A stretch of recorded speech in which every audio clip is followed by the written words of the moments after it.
আখলাকুন নবীর মাহফিল হয়, নূরুন নবীর মাহফিল হয়, জিলহজ মাসে হজের আলোচনার মাহফিল হয়, কোরবানির আলোচনার মাহফিল হয়, রমজান মাসে রোজার আলোচনার মাহফিল হয়, হয় না? হয় না?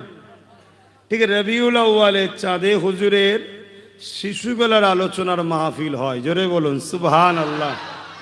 আমরা সেই মাহফিল দিয়েছি। এই মাহফিলে উলামারা আসেন, তারা এসে হুজুরের কথা শোনান, আর আমরা শুনে আল্লাহর প্রশংসা করি। কার প্রশংসা? আল্লাহ। সুবহানাল্লাহ কার জন্যে? আল্লাহ একবার কার জন্যে? অর্থাৎ আল্লাহর প্রশংসা করি। আসেন, হুজুরের আলোচনা করব। তার আগে কোরআন হাদিস থেকে এই মিলাদুল নবীর সম্পর্কে কি আমাদেরকে নসিহত আছে এ বিষয়ে একটু জানা দরকার। তাই মহব্বত ভরা ভালোবাসায় সকলে উচ্চ আওয়াজে দরুদ শরীফ পড়েন। আল্লাহুম্মা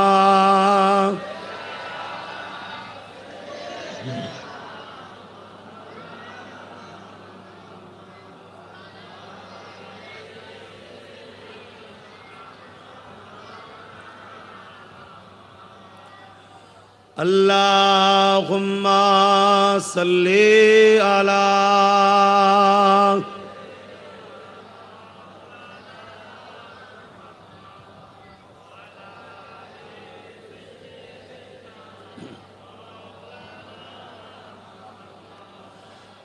सल्ले अला पुकारो सरकार आ गए हैं,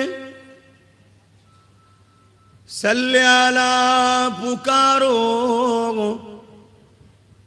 सरकार आ गए हैं, उठो गम के मारो सरकार आ गए हैं। अल्लाहुम्मा सल्ली अला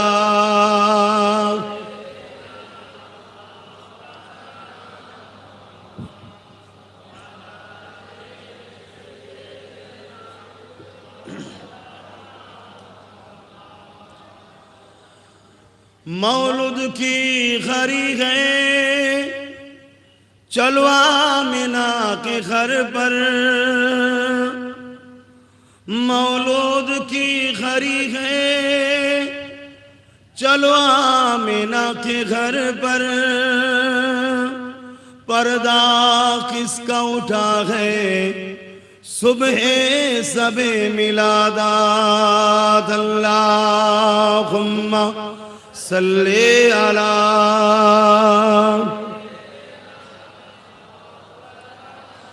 खुशीते पड़ें, खुशीते पड़ें।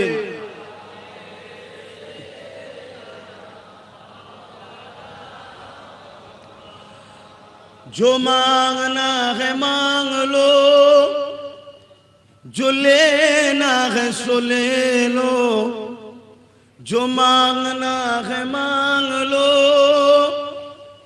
जो लेना है सो ले लो, दुनिया के ताजदारों सरकार आ गए हैं, सल्ले अला पुकारो सरकार आ गए हैं, ए गम के मारो सरकार आ गए हैं। अल्लाहुम्मा सल्ले अला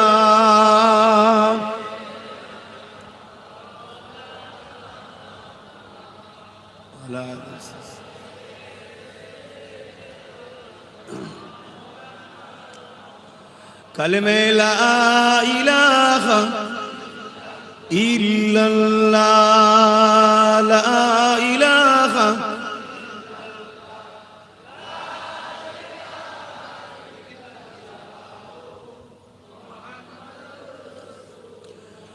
हस्बी रब्बी जल्लल्लाह, माफी क़ल्बी खैरुल्लाह, হক লা ইলাহা ইল্লাল্লাহ লা ইলাহা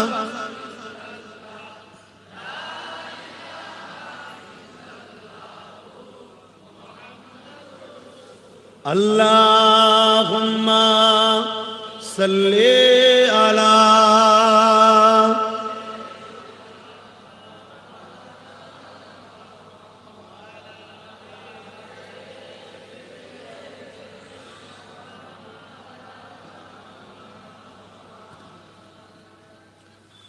وقال الله تعالى في كلام المسيد والفرقان الحميد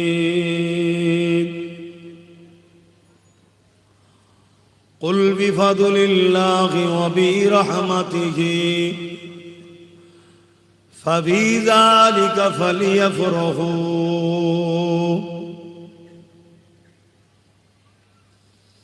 وقال الله تعالى في كلام المسيد والفرقان الحميد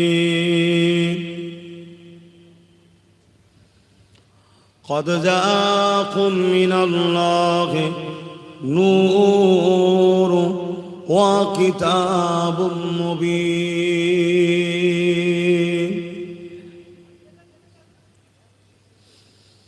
قال رسول الله صلى الله عليه وسلم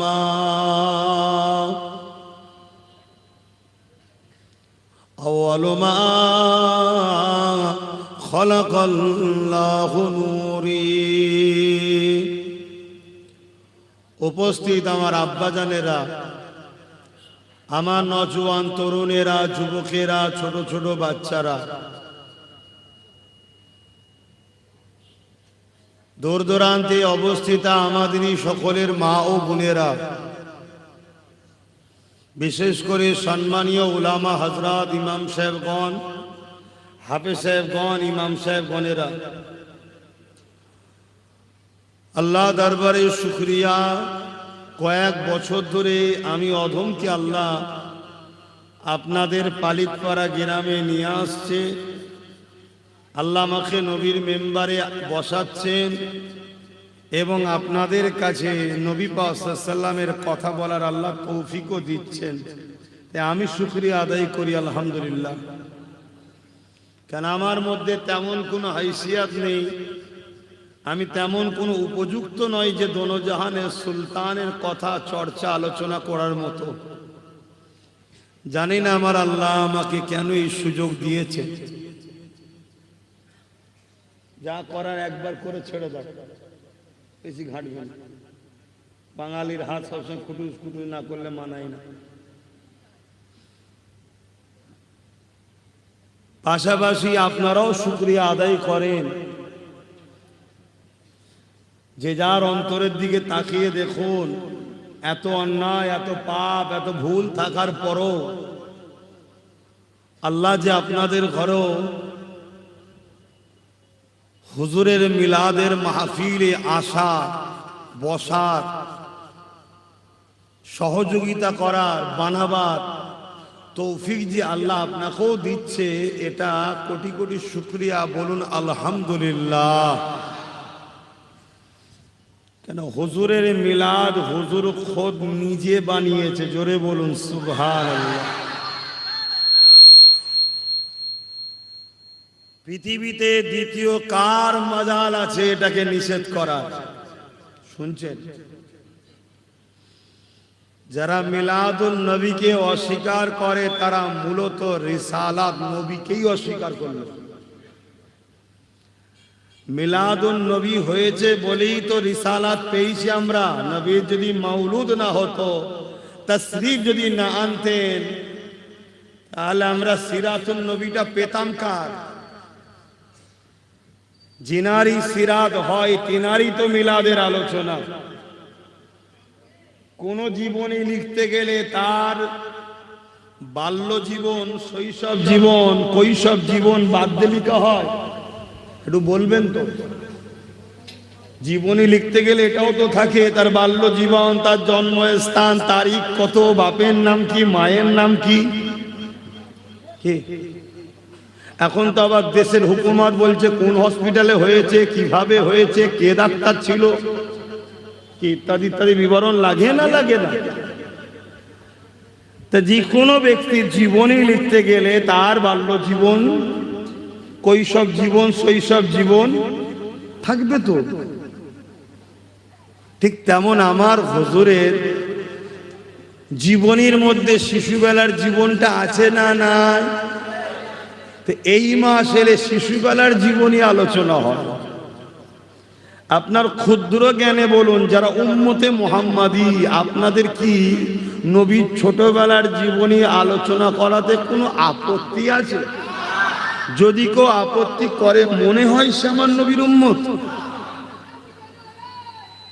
এটা একটা নর্মাল বিষয়।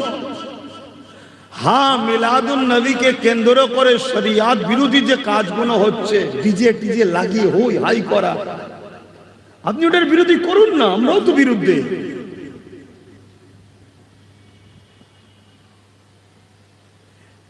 আপনার শরীরের কোনো একটা জায়গায় খারাপ অসুস্থ রোগ হয়েছে বা পচে গেছে, সেটাকে কেটে বাদ দেন না। তা বলে কি পুরো গলা কেটে ফেলবেন নাকি? কি গো, গলা কেটে ফেলবেন? তের বেলায় যখন হুঁশ আছে, কেউ যদি খারাপিয়াতটা নিয়ে আসে, অবশ্যই পাপ করছে, অবশ্যই অন্যায়। তাদেরকে বুঝাতে হবে, জোরাম করো না বাপ, তোমরা সুন্দর করে বড় মাহফিল করো, মানুষকে দাওয়াত দাও, সবাই এসে বসু, ভালো আলেম নিয়ে আসো, যে হুজুরের মিলাদ কেন্দ্রিক ওয়াকিয়াগুলোকে সুন্দরভাবে শোনাতে পারবে, যাতে করে এদের দিলে সব ইশকে রাসূল তৈরি হয়, আদেবে রাসূল তৈরি হয়। পাশাপাশি এই নিয়ামত যে আল্লাহ দিয়েছে, আল্লাহ শুকরিয়াটাও আদায় করবে। জোরে বলুন সুবহান। আল্লাহ তো বলেছেন আমার নিয়ামতকে শুকরিয়া আদায় করো, বলেছে না বলেন? ওয়া আম্মা বিনি'মাতি রাব্বিকা ফাহাদ্দিস, আমার নিয়ামত পে খুব চর্চা করো, খুব প্রচার করো, খুব আলোচনা করো। ও শুকরিয়া আদায়ের অনেক ধরন আছে। শ্রেষ্ঠ নিয়ামত যেটা, সেই নিয়ামত পেয়ে তোমাকে মানুষকে শোনাতে হবে যে এই নিয়ামতটা আল্লাহ আমায় দিয়েছে। একটা বেটা পেয়েছে, আব্বাস সিদ্দিকী সব জায়গায় প্রচার করছে, কি করি না করি না? হ্যাঁ করি, আল্লাহ দিয়েছে। তো দোনো জাহানের সুলতান পেয়েছি আমরা। আদম নবী থেকে ঈসা নবী, নবী যিনি, আদম নবী থেকে ঈসা নবীরও নবী যিনি, আল্লাহর বন্ধু যিনি, সেই নবীর উম্মত হয়েছি। এটা প্রচারের দরকার আছে না নাই? এই মাসেই তো পেয়েছি নিয়ামতটা। সারা বছর প্রচার হবে, এই মাসে ডবল ডবল হবে। জোরে বলুন সুবহানাল্লাহ। তাই আমি বলবো আমার ওই সকল ভাইদের যারা ভুল বুঝে আছেন, আসুন আমরা বুঝি, ইখতিলাফ ছাড়ি। কারণ অবস্থা মুসলমানদের ভালো নয়। এখন নিজেদের মধ্যে গুতগুতি করার সময়ও নেই, আর কি আছে নাকি? কিন্তু আমার হুজুরকে নিয়ে যদি আপনারা সমালোচনা করেন, তখন মরণ পছন্দ করি, কিন্তু বন্ধুত্ব পছন্দ করি না। কেন? বাঁচাবার মালিক আল্লাহ, আর আল্লাহ বাঁচাবে তাকে যার উপরে আল্লাহর রহমত হবে, অর্থাৎ হুজুর যার সাথে আছে। জোরে বলুন সুবহানাল্লাহ। কেন আল্লাহ কোরআনে বলছেন, ওমা আরসালনাকা ইল্লা রাহমাতাল লিল আলামিন, আমি আমার হাবিবকে তামাম আলমের জন্য রহমত করেছি, দয়া করেছি। আল্লাহর দয়া চেতে চাও, আল্লাহর রহমত ছাড়া নাজাত হয় না। তার মানে হুজুর ছাড়া নাজাত নাই, রহমত ছাড়া কামিয়াব নাই, হুজুর ছাড়া কামিয়াব নাই। জোরে বলুন সুবহানাল্লাহ। তাহলে আল্লাহ কি বললেন? ওয়া আম্মা বিনি'মাতি রাব্বিকা ফাহাদ্দিস, তাহাদিস হলো খুলাসা বয়ান করো, খুব প্রচার করো। তাই আমরা প্রচারের মজলিস করেছি, আমরা ঢোল পিটাবার মজলিস করিনি। ঢোল পিটাবাওয়ালাদের বিরুদ্ধে আমরাও তো, যে হুজুরের মিলাদকে কেন্দ্র করে কি তোমরা ধরেছে বলে হই হই করা, উজু নেই, আন নেই, নামাজ কাজা কর দিয়ে হই হই করছো, এখন তো আমরাও বিরুদ্ধে। কিন্তু আলোচনা করা যাবে না, এটা দুঃখজনক নয় ভাই? এটা বলা তো অন্যায় হচ্ছে। দ্বিতীয় নম্বর কথা, আল্লাহ পাক কোরআন পাকের মধ্যে বলছেন, কুল বিফাদলিল্লাহি ওয়া বিরহমাতিহি ফাবিযালিকা ফালিয়াফরাহু। হাবিব আপনি বলে দিন, বিফাদলিল্লাহি ওয়া বিরহমাতিহি, আল্লাহর ফজল ও রহমত পেয়ে ফাবিযালিকা ফালিয়াফরাহু, তারা যেন খুব খুশি বানায়। জোরে বলুন সুবহানাল্লাহ, জোরে বলুন। খুশির আরবি কি? ঈদ। খুশি আরবি, আনন্দের আরবি। আল্লাহ বলছে আমার রহমত ও ফজল পে খুব খুশি বানাও, খুব আনন্দ বানাও। তাই হুজুর পে আনন্দের মাহফিল করছি। জোরে বলুন সুবহানাল্লাহ। ঈদে মিলাদুন নবী মাহফিল। কথা বুঝে এসেছে? চলে আসুন। আমার নবী পাক সাল্লাল্লাহু আলাইহি সাল্লাম 40 বছর বয়সে নবুয়াতের এলান শুরু করেছে। কিছু লোক শিক্ষার অভাবে হোক বা জেনে শুনে নবীর বিদ্বেষী করছে বলেই হোক, এমন প্রচার করে যে নবী নাকি 40 বছর বয়সে নবুয়াত পেয়েছে, অর্থাৎ নবী 40 বছর বয়সে নবী হয়েছে, তার আগে নাকি নবী ছিল না। বলুন নাউজুবিল্লাহ। এই আকীদা যদি কেউ মানে অবশ্যই সে গোমরাহী, পথভ্রষ্ট, 72 জাহান্নামী। কথা বুঝে আসছে? আচ্ছা, এই কথাগুলো আমার বলা কি অন্যায়? আমার বাপ ভাইদেরকে জানাবো না? আপনারা ভুল করে জাহান্নামে যান, এটা কি চান নাকি? দেখুন ধরাতে হবে তো, সব চলছে পুরো পৃথিবী জুড়ে একটা জিনিসই চলছে, নবী পাক সাল্লাল্লাহু আলাইহি সাল্লামের থেকে আমাদেরকে সরিয়ে দিবা। আর যদিও মহব্বত করে, আপনি কোথা ছিলেন? আচ্ছা, আমি ভাবলাম তো ইমাম সাহেব চলে গেলেন নাকি। আল্লাহ সুস্থ রাখেন, ভালো রাখেন, নেক হায়াত দারাজ করেন। যখনই এসি ভাইয়ের সঙ্গে দেখা হয় ওসিলে। কি বলছিলাম? আল্লাহ পাক নবী 40 বছর বয়সে নবুয়াতের এলান করেছে। মোটেই নবী 40 বছর বয়সে নবুয়াত হয়েছে এমনটা বলা জিহালাত, গুমরাহি, ধ্বংস, ইসলাম থেকে বেরিয়ে যাবে। কথা মাথায় থাকবে। আমার নবী তো তখনও নবী ছিল যখন বাপ আদম সফিউল্লাহ পানি কাদার সঙ্গে মিলেছিলেন, তারও হাজারো হাজারো বছর আগে আমার রসুল নবী ছিলেন। জোরে বলুন সুবহান। কোরআনে একটা সূরা আছে, সূরাটার নাম হলো ইয়াসিন। বিসমিল্লাহির রহমানির রহিম। ইয়াসিনুল কুরআনিল হাকীম ইন্নাকা লামিনাল মুরসালিন। আচ্ছা তো নাকি এই ইয়াসিন নামটা কার? আমার নবীর। ইয়াসিন মামানা, হে আমার ইয়াসিন শোনো। আল্লাহ তাকে শোনাচ্ছে কোরআনে হাকিমের, আমি কসম করছি। তাহলে যদি না থাকে তাহলে ডাকছে কাকে?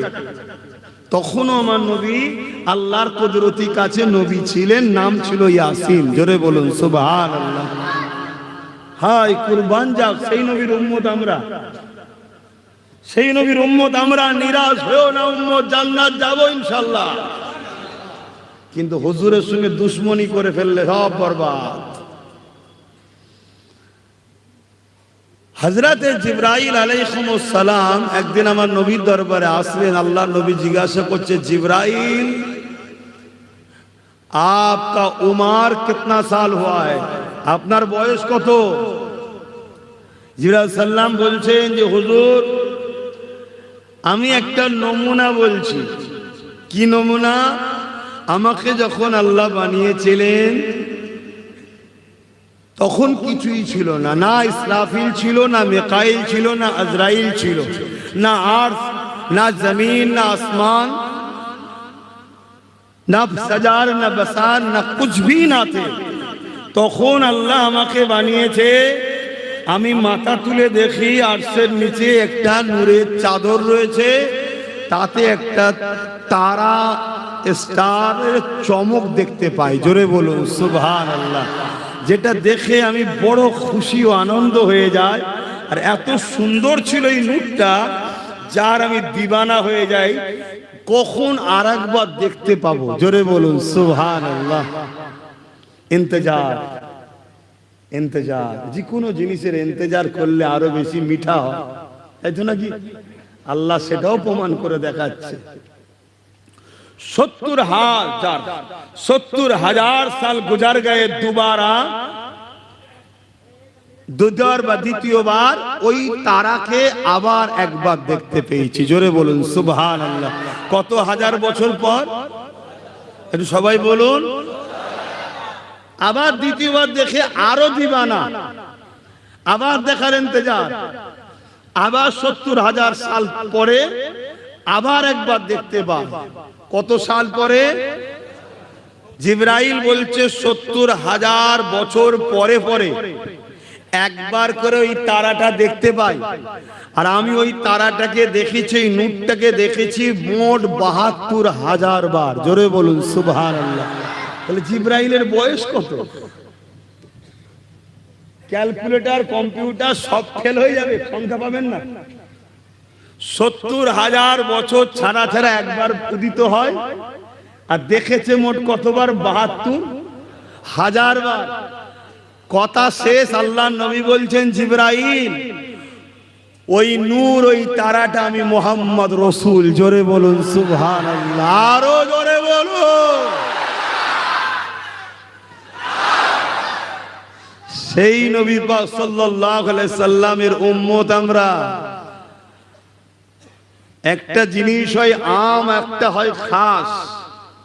আল্লাহ পাকের কিছু জিনিস আছে যেটা আমাদের জ্ঞানের বাইরে খাস। যেমন নবী উজাইর আলাইহিস সালাম 100 বছর ইন্তেকাল করেছিলেন।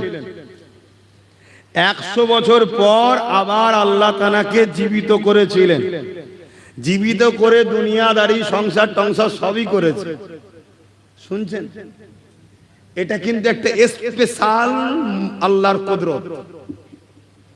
তো দুনিয়ায় যত আল্লাহ নিদর্শন পাঠিয়েছে, যত সুপার সুপার আল্লাহর কুদরত, রহমত, নিয়ামত আছে, সবকিছুকে যদি এক পাল্লায় রাখো, আর এক দিলে যদি 12 রবিউল আউয়ালে আগত মুহাম্মদ সাল্লাল্লাহু আলাইহি সাল্লামকে এক পাল্লায় রাখো, হুজুরকে পাওয়া যে নিয়ামত, হুজুর যে পাওয়া বরকত, হুজুর যে পাওয়া আমাদের জন্য নসিব, বাকি সব নিয়ামতের পাল্লার থেকে এই নিয়ামতের পাল্লা ভারী হয়ে যাবে। জোরে বলুন সুবহানাল্লাহ।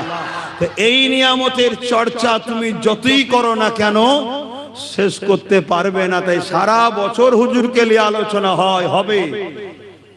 এ মাসে হুজুরের মিলাদের আলোচনা হবে। কথা বুঝে এসছে? তাহলে 40 বছর বয়সে নবী কি করলেন? নবী হলেন, এলান করলেন, এই আমি নবী। এই যে ঘোষণাটা দিল, কথা কিছু বুঝে আসছে? তার আগে ঘোষণা দেয়নি। তার আগে ঘোষণা না দেওয়ার দরুন যতগুলো লোক মক্কাতে এক আল্লাহকে মানত, মেনে ইন্তেকাল করেছে, সব জান্নাতি। বলুন সুবহানাল্লাহ। আমার নবী যেদিন থেকে ঘোষণা করেছে আমি নবী, যারা এক আল্লাহ মেনেছে, নবী মানেনি, সব জাহান্নামী। কিছু বুঝতে পারলেন? ঘোষণা দিবার পর মানাটা জরুরি। তার আগে পর্যন্ত ঘোষণা যখন দেয়নি, শর্ত নয়। 40 বছর বয়সে ঘোষণা দিলেন, লা ইলাহা ইল্লাল্লাহ আনা মুহাম্মদ রাসূলুল্লাহ সাল্লাল্লাহু আলাইহি ওয়াসাল্লাম। নবী পাক সাল্লাল্লাহু আলাইহি ওয়াসাল্লাম এই নবুয়তের এলানের পর বকরি জবাই করে, খানা করে, শোনো যুবকরা, বকরি জবাই করে, খানা করে নিজের মিলাদের খুশির খানা সাহাবাদেরকে খাইয়েছে। জোরে বলুন সুবহানাল্লাহ। তো হুজুর যেটা করে দিয়েছে ওটা সুন্নাতে রাসূল হয়ে গেছে। এতে কলম চালাবার ক্ষমতা কারো। এখন একটা ইখতিলাফ আগামী দিন আপনাদের কাছে হতে পারে। কেউ এসে বলতে পারে ওটা আকিকা ছিল রে বাবা। কি ছিল? আকিকা। আরে নবী পাকের আকিকা, নবী পাকের দাদা 7 দিন যখন নবী পাকের দুনিয়াবি বয়স, দুনিয়াবি আগমন 7 দিন যখন নবী পাকের দাদা আব্দুল মুতালিব হুজুর আকিকা নবী দিয়ে দিয়েছিলেন। বলুন সুবহানাল্লাহ। তর্কের খাতিরে তারপরেও বলছি, যদি 40 বছর পরে ওটা আকিকা হয় আমি জানতে চাইছি আকিকা বাচ্চা হলে খাওয়ায় না মরলে খাওয়ায়? তো নবী যে খানাটা খাইয়েছে আকিকা বলুন আর মিলাদ বলুন, হওয়ার খুশিতে খাওয়াইয়েছে না যাওয়ার খুশিতে? কথা কিছু বুঝে আসছে? যেদিকেই যাও হুজুরের মিলাদের খানা হুজুর খাইয়েছে, তবে যদি কেউ বলে এটা আকিকা, অনেক বড় সে প্রশ্নের সম্মুখীন হয়ে যাবে। কেন রসুলের দাদা যেখানে 7 দিন পরে করেছে, কথা বুঝে আসছে? শরিয়াতে এরকম 7 দিন নাই, 14 দিন না 21 দিন, সেখানে হুজুর করছে 40 বছর পরে আকিকা। দ্বিতীয় নম্বর যদি বলে না জাহিলিয়াত যুগের কথা ছিল তাই নবুয়াতের ঘোষণার পরে করেছে, নবুয়াতের ঘোষণার পরেই যদি করতে হয় তাহলে তো আগে আম্মাজান খাদিজা হুজুরের নেকাটা দৌড়ানো দরকার ছিল। কথা মাথায় ঢুকছে? নাউজুবিল্লাহ বলেন। এসব প্রশ্ন যারা তোলে তারা মূলত ফিতনা সমাজে তৈরি করছে। অবশ্যই ঠান্ডা মাথায় বিবেকের বুদ্ধিতে গুজেলেন, হুজুর নিজের মিলাদের খানা নিজে করেছেন এবং প্রতি সোমবার দিন দয়ান নবী রোজা রাখতেন। হুজুর কেন? আল্লাহ নবী বললেন সোমবার দিন আমার আগমনের দিন, তাই আমি রোজা খুশিতে শুকরানা রাখি। জোরে বলুন সুবহানাল্লাহ। আমরাও এত বড় মাহফিল করছি আল্লাহর শুকরিয়ার প্রশংসা করে খুশি আনন্দের মাহফিল করছি। জোরে বলুন সুবহানাল্লাহ। আর একটু আগিয়ে চলেন, নবী পাক সাল্লাল্লাহু আলাইহি সাল্লামের চাচা যান আবু তালেব, তিনি ওয়াজ করছেন আমার নবীর কাছে।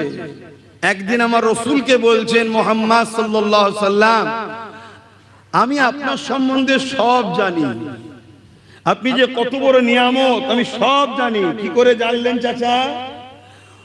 তোমার আম্মা আমাকে সব শুনিয়েছে।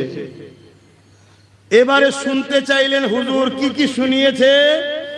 আবু তালেব হুজুর শোনাচ্ছেন, যখন তুমি তোমার আব্বার পেশিনা থেকে তোমার আম্মার পবিত্র রেহেমে আসো, তোমার আম্মাকে হাজার হাজার নবী আলাইহিমুস সালাম রসুলগণ এসে, নবীরা এসে, পয়গম্বর এসে তোমাকে, তোমার আম্মাকে মুবারকবাদ ও সালাম জানাতো। জোরে বলুন সুবহানাল্লাহ। আপনার আম্মা বলেছেন ঘরের দেয়াল দরজা সবাই আপনার আম্মাকে সালাম দিত আর বলতো আমেনা রে তুমি বড় সৌভাগ্যবান। জোরে বলুন সুবহানাল্লাহ।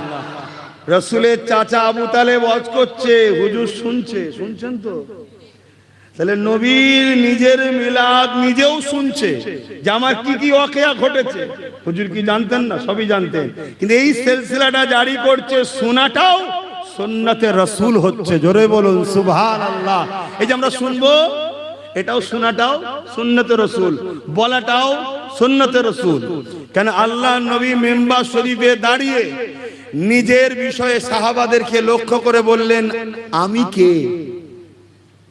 সাহাবা হুজুররা তো বড় চমকে গেলেন। সাহাবা হুজুররা আমাদের মতো ছিল না ফটফট উত্তর দেওয়া, তারা সব সময় নিরাপদে থাকতেন। আল্লাহ ও রাসূল ভালো জানে। বলুন সুবহানাল্লাহ। যে কেন হুজুরের কি উদ্দেশ্য হুজুর জানে। এখন আমি কিছু বলবো আর টক্কর হয়ে যাবে হুজুরের সঙ্গে, এটা বিয়াদবি হয়ে যাবে। আয় হায় হায়, কি আদব করতো সাহাবারা, আর আমাদের আদব কোথায়? এখন গায়ের জোর দিয়ে নবীর মেম্বার ভাঙতে আসছে, নবী দিবস হবে মেম্বার ভাঙতে আসছে, এরমও চলছে সমাজে, মুসলমান করছে। এই মুসলমানগুলোকে মোমেন ভাবেন না মুনাফেক ভাবেন? একটু আওয়াজ দেবেন না? আর এই মুসলমানগুলোকে যদি আরেকটু কিছু ভাবা যায় অসুবিধে আছে? আবার প্রেস্টিজে লাগে। যাক, আগে চলেন বলছি। তো ভাইরা আমার, আল্লাহ নবী চাচা যান আবু তালেব হুজুর এইভাবে রসুলকে শোনাচ্ছেন। শোনাতে শোনাতে বলছেন একদিন আপনার আম্মা জানাবে না কুয়াতে পানি আনতে গিয়েছিল, ওই কুয়ার পানি অনেক নিচুতে থাকে, রশি দিয়ে দড়ি দিয়ে টেনে টেনে তুলতে হয়। কিন্তু আপনাকে যখন রেহেম মোবারকে নিয়ে আপনার আম্মা কুয়ার ধারে গেল, আপনার আম্মা অবাক আশ্চর্য হয়ে গেল। ওই কুয়ার ভেতর থেকে সালাম আসতে লেগেছে এবং কুয়ার পানিটা কানা পরিমাণ হয়ে গেছে এবং কুয়ার পানির ভেতর থেকে আওয়াজ আসছে, এই আমিনা কি দরকার ছিল আসার, হুকুম করলে ঘরে গিয়ে পাত্র ভরে দিয়ে আসতা। এটা কি সম্ভব? একটু বলুন, এটা কি সম্ভব? পানি এসে ঘরে পাত্রে ভরে দিয়ে যাবে, এটা সম্ভব? একটু হ্যাঁ কি না উত্তর দেন।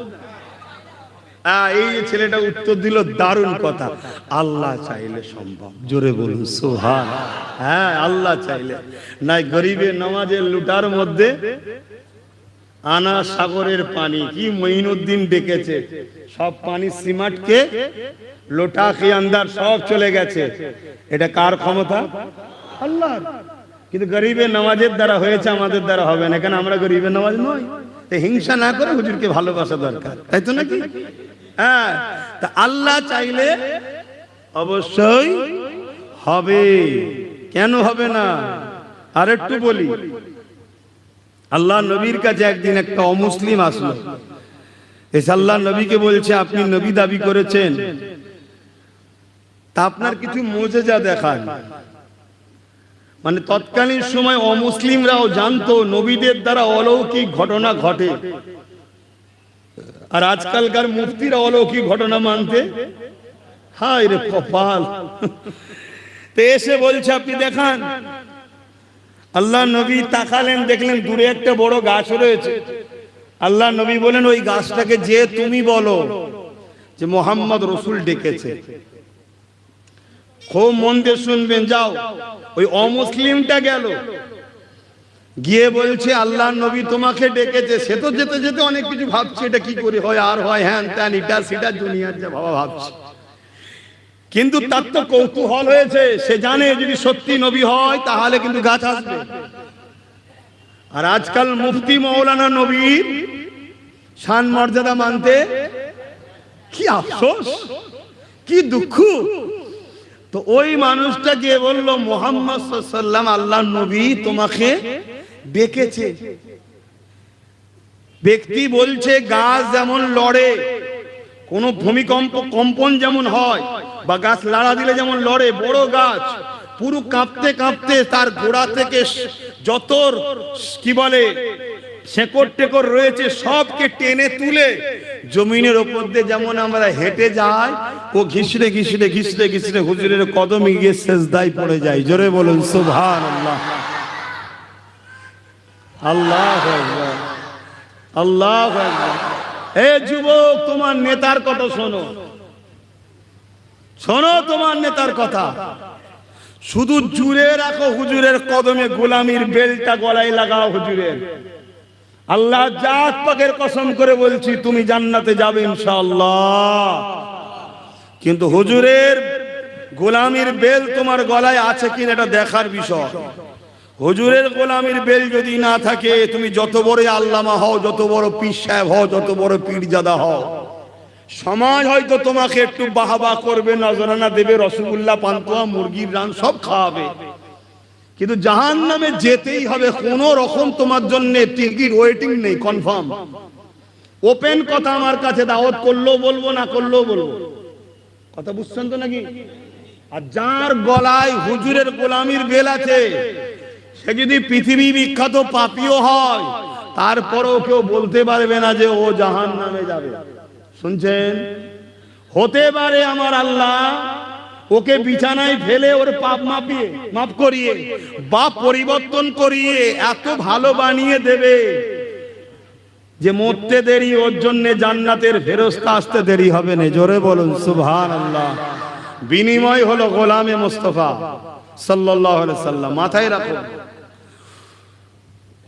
তো আমার এখানে প্রশ্ন, গাছ নবী ডাকবে, গাছ আসবে, এটা সত্য কথা, এটা অসম্ভব কিছু নয়। গাছটাকে যে বলছে কে, তার মুখের কথা গাছ শুনলো কি করে? সে তো অমুসলিম। এটা ওলি বলে বা নবী বলে আলাদা কথা, ভালো করে বুঝবেন। আর তার কথা শুনে হু হু করে আসছে কেন? কার মুখ কার কথা বড় কথা নয়, কার পক্ষ থেকে ডেকেছে বড় কথা। অতএব কে তোর নবী দিবসে আসবে বড় কথা নয়, কে প্রোগ্রাম করছে বড় কথা নয়, কি বলবে বড় কথা নয়। মেম্বারটা বাঁধা হয়েছে ঈদে মিলাদুন নবীর নামে, এতে স্পষ্ট করা, এর বিরোধী করা, এর বিরুদ্ধে রাত জেগে ষড়যন্ত্র করা, বারবার ফিতনা লাগিয়ে বন্ধ করার প্ল্যান করা। যে মুসলিম নামধারী করবে সে বেঈমান মুনাফিক ছাড়া দ্বিতীয় কিছু হতে, আওয়াজ দেবন হতে পারে না। নবীর মেম্বারে এসে কেউ যদি ভুল বক্তব্য দেয় তার জন্য সে দোষী হবে, তার জন্য মেম্বারকে মিটাবার পরিকল্পনা করলে হয় না, তাকে মিটিয়ে দাও। শুনছেন না শোনেন? এরম ষড়যন্ত্র হচ্ছে না হয়নি? হ্যাঁ, আমি বলবো লাস্টে খুলে দিয়ে যাবো আপনাদের কাছে। ধৈর্য আছে তো নাকি? পিছনের ভাইগুলো বলছি শোনার ক্ষমতা আছে তো নাকি? আলহামদুলিল্লাহ। সব জায়গায় আপোষ চলে। বাপকে গাল দিয়েছে মাথায় হ্যাট করে নেবো, মাকে গাল দিয়েছে চলো আল্লাহ বিচার করবে বলে ছেড়ে দেবো, রসুলের বিরুদ্ধে কিছু প্রতিরোধ করতে যাবে, মিটাতে যাবে, প্রয়োজন হয় ঝাঁপিয়ে পড়বো, সাহাবা হুজুরদের সুন্নত পালন করে দেবো। কথা মাথায় ঢুকছে না? ঢোকে নেই? কোনো কথা নয়। তখন কোন রকম নিয়ম কানুন ব্রেক ট্রেক কিচ্ছু আর চলবে না, ওখানে সব হাত পার করতে হবে। শুনছেন তো নাকি? আর ওখানে যে বলবে আমি হুজুর মানুষ কি করি বলতো, আমি মলি সাহেব মানুষ কি বলি বলতো, আমার গায়ে দাগ লেগে যাবে, জানতে হবে বদমাই এখনো 2 নম্বর আছে, 1 নম্বর হতে পারে না। আমার কথা স্পষ্ট। ইমাম মালিক বলছে নবীর বিরুদ্ধে কথা হলে লড়াই করো, লড়াই করতে না পারো বেঁচে থাকার থেকে মরে যাও। কথা মাথায় শুনছেন না শোনেন? বাকি সব জায়গায় কম্প্রোমাইজ করা, পদ অবলম্বন করা, বিভিন্ন কৌশল অবলম্বন করা, সব কিছুর জন্য অনেক ফ্যাসিলিটি আছে, ছাড় আছে।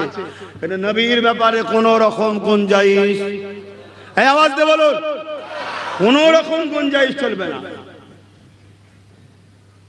এক সাহাবী একদিন এক হাতে ধারালো অস্ত্র আর এক হাতে কাটা মাতালে হুজুরের দরবারে এসে হাজির। আরে দুনিয়াকে মারো, কে কি বলছে না বলছে বাদ দাও তো, অত দুনিয়ার খাই না, দুনিয়ার দিকে চলবো আমি, এ কথা ঠিক না বেড়ি? অত কাউকে দেখার সময় নেই। আমার বাড়িতে খেতে না পারলে কেউ সে দেখে নাকি?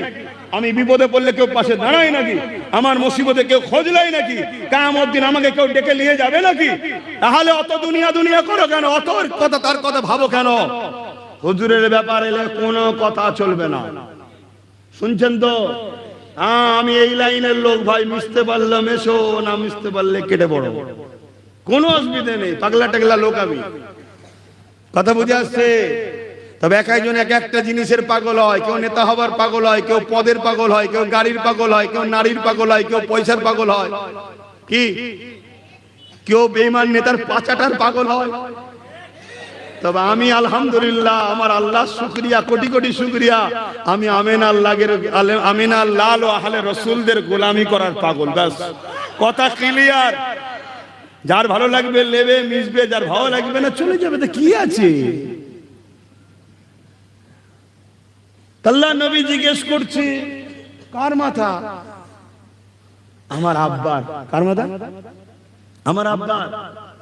সে কি গো, কি হয়েছে? হুজুর বারবার আপনার বিরুদ্ধে কথা বলে, বারবার আপনার বিরুদ্ধে কথা বলে। আমি প্রায় বুঝাই যে তুমি মানুনি আলাদা কথা, আমার নবীর বিরুদ্ধে বলুনি। আমি ভালোবাসি, তুমি মানুনি আলাদা কথা, আমার নবীর বিরুদ্ধে বলুনি। বারবার বলি, হুজুর শোনে না। আজকে হাতের সাথে তরোয়াল ছিল, ঝেড়েছি টুকরো করে দিয়েছি।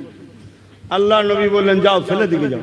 কি বললেন শুনছেন আমি কি বলছি? হুজুরের পরে বাপ মা, হুজুরের আগে নয়। সিদ্দিক আকবর বসে আছে, বাপ আবু কুহাফা, বাপ কি নাম? আবু কুহাফা, এখন রাদিয়াল্লাহু তাআলা। হুজুরের লে কথা হচ্ছে আর মতনৈক্য দেখা দিয়েছে। সিদ্দিক আকবর বুঝাচ্ছে আব্বা আপনাকে সম্মান করি, এটা আমার নবী শিখিয়েছে, কিন্তু আমার নবীর বিরুদ্ধে আপনি বলছেন, এটা বলবেন না। এই কথা কাটাকাটি চলছে। এইদিকে হুজুর এসে ঘরে ঢুকে গেছে, আবু বকর সিদ্দিক দেখেনি। আর যেই একটা বড় কথা বলেছে, এক চড়ান করে চড় মেরে দিয়েছে বাপের গালে। শুনছেন আমি কি ওয়াজ করছি? আমি কি ওয়াজ করছি শুনছেন? আপনারা এখন অনেক দুনিয়াদার সেকুলার হতে পারেন যে এটা কি করে হয়, এটা কি করে হয়, গরিবের মাল ঝেড়ে খাবার সময় হুঁশ থাকেন, এটা কি করে হয়, এটা কি করে হয়? আল্লাহর নবী বললেন, আবু বকর যেই বলেছে চমকে উঠেছে হুজুর আবু বকর সিদ্দিক, হুজুর আপনার কদমে আমার জানমাল কুরবান, হুজুর বিয়াদি মাফ করবেন। তোমার বাপ হয়তো গায়ে হাত তুলে দিলেন, হুজুর মাফ করবেন, যদি হাতে অস্ত্র থাকতো মেরে দিতাম, আপনাকে ছাড়া আমি কিচ্ছু বুঝি না। আল্লাহ খুশি হয়ে গেলেন, জোরে বলুন সুবহানাল্লাহ। কথা খুব ভালো করে শোনেন, হুজুরকে শুধু লিডার হিসাবে নবী হিসাবে দেখবেন না, অবশ্যই লিডার নেতা নবী। হুজুর হলো ইনসাফ, হুজুর হলো ইনসানিয়াত, হুজুর হলো মানবতা। কথা বুঝে আসছে? হুজুর হলো মুক্তি, হুজুর হলো কল্যাণ। অতএব ইনসাফকে কখনো মিটানো যায় না, ইনসানিয়াতকে মিটানো যায় না। আজকে কোথায় আমাদেরকে নিয়ে চলে যাচ্ছে ভাবুন। সেই নবী পাক সাল্লাল্লাহু আলাইহি ওয়াসাল্লামের আগমনের মাসে কি কথা বলতে গিয়ে চলে গেল, হ্যাঁ ওই গাছটা এসে হাজির হয়েছে। এটা অমুসলিম হুজুরের নাম বলেছে, এসে হাজির। হায় হায় হায়, মুসলমান সেখানে ভাবতে হবে। তাই কোরআন বলল মুনাফিক হচ্ছে সব থেকে নিকৃষ্ট, জাহান্নামে যাবে।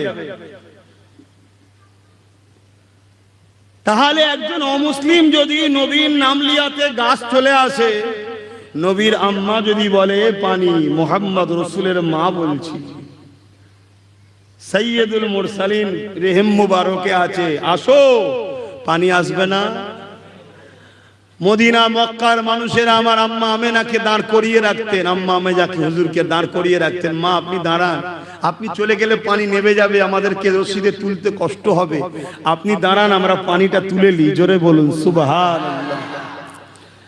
এভাবে বিভিন্ন কথা আবু তালেব হুজুর শোনাতে লেগেছে। আল্লাহ নবী দাঁড়িয়ে দাঁড়িয়ে শোনেন, বলতে বলতে বলতে লেগেছে, ইয়া রাসূলুল্লাহ হাবিবাল্লাহ, এবারে আমি একটা জিনিস নিজে চোখে দেখেছি, শুনিনি কারো থেকে। কি চাচা যান দেখেছেন? আপনাকে একদিন চাঁদনী রাতে খোলা আকাশের নিচে শুইয়ে দেওয়া হয়েছে। আমি আপনাকে দেখার জন্য আগিয়ে আসতে লাগলাম, হঠাৎ করে আসমানের দিকে নজর পড়লো, আকাশে চাঁদটা দ্রুত জমিনের দিকে নেমে আসছে। এই দৃশ্য দেখে আমি হতভম্ব হয়ে রুকে গেলাম। আমি দেখতে লাগলাম ওই চাঁদটা গিয়ে এসে আপনার শরীরের উপরে পড়ে যাবে, এত কাছাকাছি চলে এসেছে। আমি চিৎকার দিয়ে চোখ বন্ধ করে ফেললাম, না জানি আমার ভাতিজার ক্ষতি হয়ে যাবে, আমার ভাইপোর ক্ষতি হয়ে যাবে। কিন্তু চোখ খুলে অবাক হয়ে গেলাম, চাঁদ আপনার দুলনার উপরে রয়ে গেল। আপনি হাত পা দুলাতে লেগেছেন, আর আপনার হাত পা দুলানোর ইশারাতে চাঁদ এমন করে আপনাকে যেন খেলা দেখাচ্ছে, এইভাবে লড়তে লেগেছে। আরো জোরে বলুন সুবহান। দুনিয়াদারের ব্রেনে ঢুকবে এত বড় চাঁদ আসলো কি করে? চাঁদ যদি চলে আসলে তাহলে তো পড়ে যাবে, ধ্বংস হয়ে যাবে, এটা হয়ে যাবে। কিন্তু যে আল্লাহর শক্তি বিশ্বাস করে তার কাছে কোনো প্রশ্ন আছে? কারণ চাঁদ যিনি বানিয়েছে তিনি বড়ও করতে পারে, ছোটও করতে পারে, কন্ট্রোলও করতে পারে, এই জায়গায় যে দাঁড়াবি সেটাও বলতে পারে। কথা কিছু মাথায় ঢুকছে? এটাই তো পরীক্ষা। এইসব ঘটনাগুলো কেন ঘটে? দুনিয়াকে তো আল্লাহ নিদর্শনগুলো দেখায় যে আমার পাওয়ারটা দেখ, আমার পাওয়ারটা দেখ। তো ভাইয়ের আমার, এই আলোচনাগুলো যে হচ্ছে বলুন, এতে আমরা খুশি হচ্ছি না বেজার হচ্ছি? আমাদের মনটা বড় হচ্ছে না যে আমাদের নেতা তো তিনি, যার জন্য চাঁদ খেলনা হয়ে এসেছে? জোরে বলুন সুবহানাল্লাহ। আবার বড় হয়ে দুনিয়াবি বড়, দুনিয়াবি বড়। কারণ নবী পাক সাল্লাল্লাহু আলাইহি ওয়াসাল্লামের চাচা হযরত আব্বাস রাদিয়াল্লাহু তাআলা আনকে জিজ্ঞাসা করা হয়েছিল, আয় হযরত আব্বাস, আপনি বড় না নবী বড়? আপনি বড় না নবী বড়? আহা, কত সুন্দর উত্তর দিয়েছেন। দেখেন সাহাবারা কত আদব বলা হয় দেখেন, আর আমরা তো বিয়াদব হয়ে গেলাম। হযরত আব্বাস রাদিয়াল্লাহু তাআলা আন বললেন, আরে বড় তো আমার নবী, দুনিয়ায় এসেছি আমি আগে। বলুন সুবহানাল্লাহ। কত সুন্দর আদবের কথা বললো। বললো না যে আমি বড়, বড় তো আমার নবী আর দুনিয়ায় এসেছি আমি আগে। কিছু বুঝতে পারলেন? উনি বলতে পারতেন তো আমি চাচা হই, আমি আগে এসেছি, আমার বয়স বেশি। না না, উনি সব জানে। এজন্যই বললেন বড় তো আমার নবী, দুনিয়ায় এসেছি আমি আগে। আমার নওজোয়ান তরুণেরা, আল্লাহ নবী চাচা জান হযরত আব্বাস রাদিয়াল্লাহু তাআলা তিনি বলতে লেগেছে, আমরা এলাকার মানুষদিগকে ডেকে নিয়ে আমার নবী পাকের শিশুবেলা আলোচনা করতেছিলাম। আল্লাহ নবী মাহফিলে চলে আসলে আমরা হুজুরকে দাঁড়িয়ে সালাম দিলাম। আল্লাহ নবীকে বললাম একটু হাজিরি দেন। আল্লাহ নবী জানতে চাইলেন চাচা জান কি আলোচনা হচ্ছে। আমরা বলতে লাগলাম আপনার শিশুবেলা আলোচনা হতে লেগেছে। আল্লাহ নবী বলেছিলেন চাচা যান আপনারা যে আমার শিশুবেলা আলোচনা করছে এটা শুনে আমি বড় খুশি হলাম এবং আপনাকে খুশির সংবাদ দিই, আপনাদের এই মাহফিলে আল্লাহর অগণিত রহমতের ফেরেশতারা আসা শুরু করেছে। শুধু তাই নয়, আমার উম্মতকে জানিয়ে দেবেন কিয়ামত পর্যন্ত যে গ্রামে, যে মহল্লায়, যে পাড়ায়, যে ঘরে আমি রাসূলুল্লাহ আমার মিলাদের আলোচনা হবে, অর্থাৎ আমার শিশুবেলা আলোচনা হবে, আমার মাউলুদের আলোচনা হবে, আমার দুনিয়ায় উপস্থিতি হাজিরি আলোচনা হবে। এই আলোচনা করে আনন্দ খুশি শুকরিয়া আদায় করবে আল্লাহ। আমি রাসূলুল্লাহ জানিয়ে দিই ওয়াজাবাত লাহু শাফাতি, তাদের জন্য আমি নবী আমার শাফাত ওয়াজিব হয়ে যাবে। এ যুবকেরা হযরত ফারুক আজম বলতে লেগেছে, এ দুনিয়ার মানুষেরা যারা আমার নবীর মিলাদ নবীর মাহফিল করলে, আমার নবীর শিশুবেলা আলোচনার মাহফিল করলো, তারা যেন ইসলামকে জিন্দা করার কাজ করে ফেললো। হযরত আবু বকর সিদ্দিক বলে, وقال أبو بكر الصديق من أنفق درهما على قراءة مولود النبي صلى الله عليه وسلم كان رفيقي في الجنة। যারা আমার নবীর মিলাদ নবীর আলোচনার মাহফিল বানালো, ওই মাহফিলে 1 দিরহাম দান করলো, আমি আবু বকর জানিয়ে দিলাম তারা আমার জান্নাতি বন্ধু হবে। আরো জোরে বলুন সুবহান আল্লাহ আল্লাহ। বলেন না আমার সাথে সাইয়্যিদি ও মুরশিদি, জোরে জোরে বলেন। আপনারা বলবেন ইয়া নবী ইয়া নবী। আমাদের সরদার কে? আমাদের মুর্শিদ কে? আমাদের সরদার, আমাদের মুর্শিদ হুজুর পাক সাল্লাল্লাহু আলাইহি ওয়াসাল্লাম। মূল শুরু ওখান থেকে। কথা বুঝে আসছে? সৈয়দ মানে সরদার, মুর্শিদ মানে পথ প্রদর্শক। আমাদের মূল পথ প্রদর্শক তো হুজুর। হুজুরের কথাই তো সাহাবারা, তাবিঈনরা, তাবে তাবিঈনরা, ইমামরা, খাজা হুজুর, আমার মুজাদ্দিদ জামান হুজুর, বসিরহাটে আল্লামা হুজুর, আপনাদের এখানে জালালি সাহেব হুজুর। আপনি জানেন জালালি সাহেব হুজুর এই পশ্চিম বাংলায় সর্বপ্রথম রাসূলের মিলাদের জুলুস বার করেছিলেন, হুজুর বার করেছিলেন। কিন্তু এখন যে জুলুসের নামে হচ্ছে এরকম নয়, এরকম নয়। সেখানে দাঁড়িয়ে টুপি উজু অবস্থায় সব ভালো লোকেরা, কোনো মানুষের ডিস্টার্বও হবে না, একটা সুন্দর র্যালি করে জুলুস করে মানুষকে হুজুরের আগমনের পয়গাম দিয়া শান্তির মেসেজ দেওয়া। আর এখন কি হচ্ছে? ছেলে মেয়ে একসাথে বক্স টক লাগিয়ে যা করছে, এগুলো আমার ভয় হয় এরা গুস্তাখে রাসূল হয়ে নিজেদের ঘরে জাহান্নামের খোরাক বানাচ্ছে। মহব্বতের নামে কাদের পাল্লা এরা পড়ছে আল্লাহ জানে। আল্লাহ এদেরকে হেদায়েত করুক। বলুন আল্লাহুম্মা আমিন। বলুন সাইয়্যিদি ও মুরশিদি। আরো জোরে জোরে বলুন সাইয়্যিদি ও মুরশিদি। সবাই বলুন সাইয়্যিদি ও মুরশিদি। নারী দিবে। সেই নবী পেয়ে আমরা কি খুশি নয়? বলুন আমরা কি খুশি নয়? জবানে সাক্ষী দিতে হয়, বলুন খুশি নয়? হ্যাঁ, খুশির আলোচনার মাহফিল করছি, আল্লাহ নিয়ামতের শুকরিয়ার আলোচনার মাহফিল করছি, আল্লাহ নিয়ামতের প্রচার করছি। আল্লাহ নিয়ামতটা এই মাসে এসেছিল, তাই এই মাসে নিয়ামতের শুরুর আলোচনা হয়। 1,24,000 নবী রাসূল দুনিয়া জমিনে এসেছেন। সমস্ত নবীরা আমার নবীর আগমনের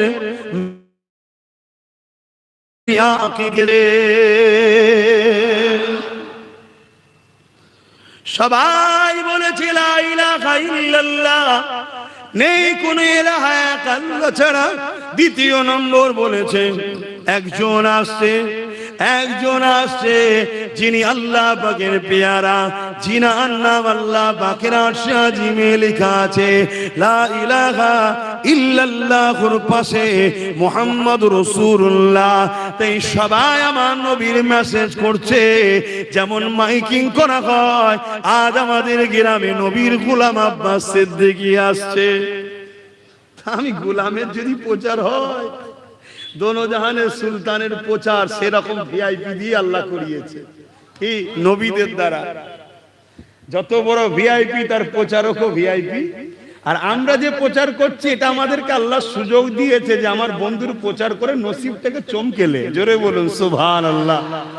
কমসে কম কিয়ামতের দিন যে বলতে পারবো কি করেছি আল্লাহ কিছু নেই, খালি কলসি নিয়ে এসেছি, ব্যাগ খালি, কিচ্ছু নেই। নামাজ পড়েছি কবুল হয়েছে কি জানি না, রোজা রেখেছি কবুল হয়েছে কি জানি না, হজ করেছি কবুল হয়েছে কি জানি না, দান করেছি কবুল হয়েছে কি জানি না, আল্লাহ কিচ্ছু নেই। তবে খোদা তোমার বান্দাদের ঘরে যখনই পেতাম, বান্দিগুলোকে যখনই পেতাম, শুধু বলতাম তোমার বন্ধু এই ছিল এই ছিল এই ছিল এই ছিল, এই ভালোবাস ভালোবাস ভালোবাস ভালোবাস, এটা শোনাতাম। আমার বিশ্বাস এর জন্যই আমি জান্নাত চলে যাবো। তুমি আমার বিরুদ্ধে করকে যাও, আমার বিশ্বাস এটা আমার ঈমান। কি বলছো? এটা আমার বিশ্বাস। তোমার যদি মনে হয় এটা বেকার, তা তোর কাছে বেকার, তা আমি কি করবো? ঠিক না ঠিক ভাই? এটা আমার বিশ্বাস। কেন আমরা দেখেছি কাব বিন রাবিয়া আমার রাসূলকে বলছেন, আমার রাসূল একদিন বলছেন, হে কাব বিন রাবিয়া, মাথা হ্যাট করে শুধু সেবাই করে যাবি, কিছু চাইবি না? এতদিন ধরে কাজ করছিস, কোনোদিন কিছু বললি না এটা লাগবে ওটা লাগবে এটা লাগবে, তো বল আজ বলতে রাখি চাহিয়ে, আজকে আমি নবীর জালালে আছি, বল কি লাগবে তোর?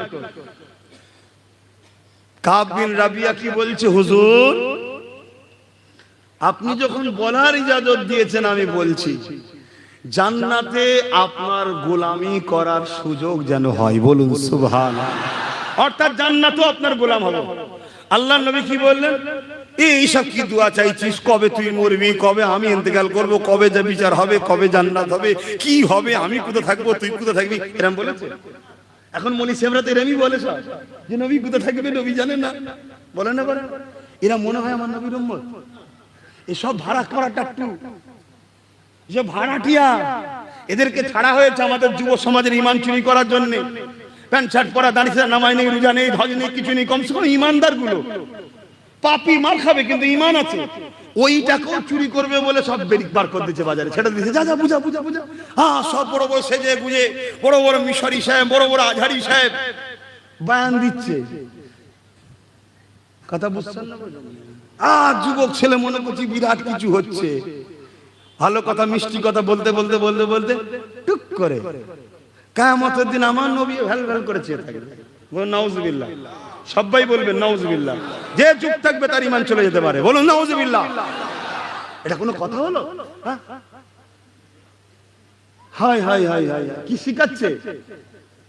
এখন আবার মুনাফিক গুলো আমার বিরুদ্ধে লড়াই করে পাচ্ছে না, এইসব মুনাফিক বক্তাদের ওয়াজ কেটে কেটে আমার সঙ্গে সেটিং করছে। দেখো আব্বাস সিদ্দিকী কি বলেছে, আর এই মুনাফিক বক্তা কি বলেছে। এই বক্তা বলছে কে জান্নাতি কে জাহান্নামী বলা যাবে না, আব্বাস সিদ্দিকী বলে দিয়েছে জাহান্নামী আর কুকুর। তোর মৌলী সাহেব ঠিক আছে কি দেখ, তোর মৌলী সাহেব ইহুদিদের চর নয় তো, তুই যা সাহারা লিখছিস সে এক জাহান্নামের কুকুর নয় তোমার। কথা বুঝছেন না, বোঝেন না? এত বড় স্পর্ধালে বলে যাচ্ছি, এত বড় তাকত দিয়ে বলে যাচ্ছি। কারো যদি ডিস্টার্ব হয়, অসুবিধা হয়, ভাড়াটিয়া টাটুলিয়ায় ব্রিগেডের ময়দানে পুরো বাংলার মানুষ আসবে। আব্বাস সিদ্দিকীর বলা যদি ভুল হয়, আব্বাস সিদ্দিকী শরিয়াত বিরোধী হাদিস বিরোধী কথা বলে থাকে, ওইখানে যা শাস্তি দিবি মৃত্যুদণ্ড থেকে শুরু করে সবটা মেনে নিতে রাজি। আলহামদুলিল্লাহ, প্রমাণ করে দেবো তোকে যারা বাঁচাতে চাইছে তারাও মুনাফিক, তারাও মুনাফিক, তারাও মুনাফিক।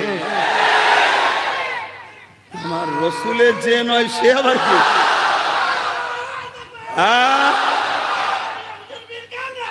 মন দিয়ে শোনেন, আব্দুল্লাহ ইবনে উবাই নাম শুনেছেন?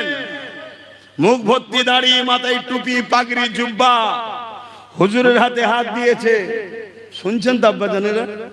অসুবিধা হচ্ছে নাকি আব্বা? অসুবিধা হচ্ছে?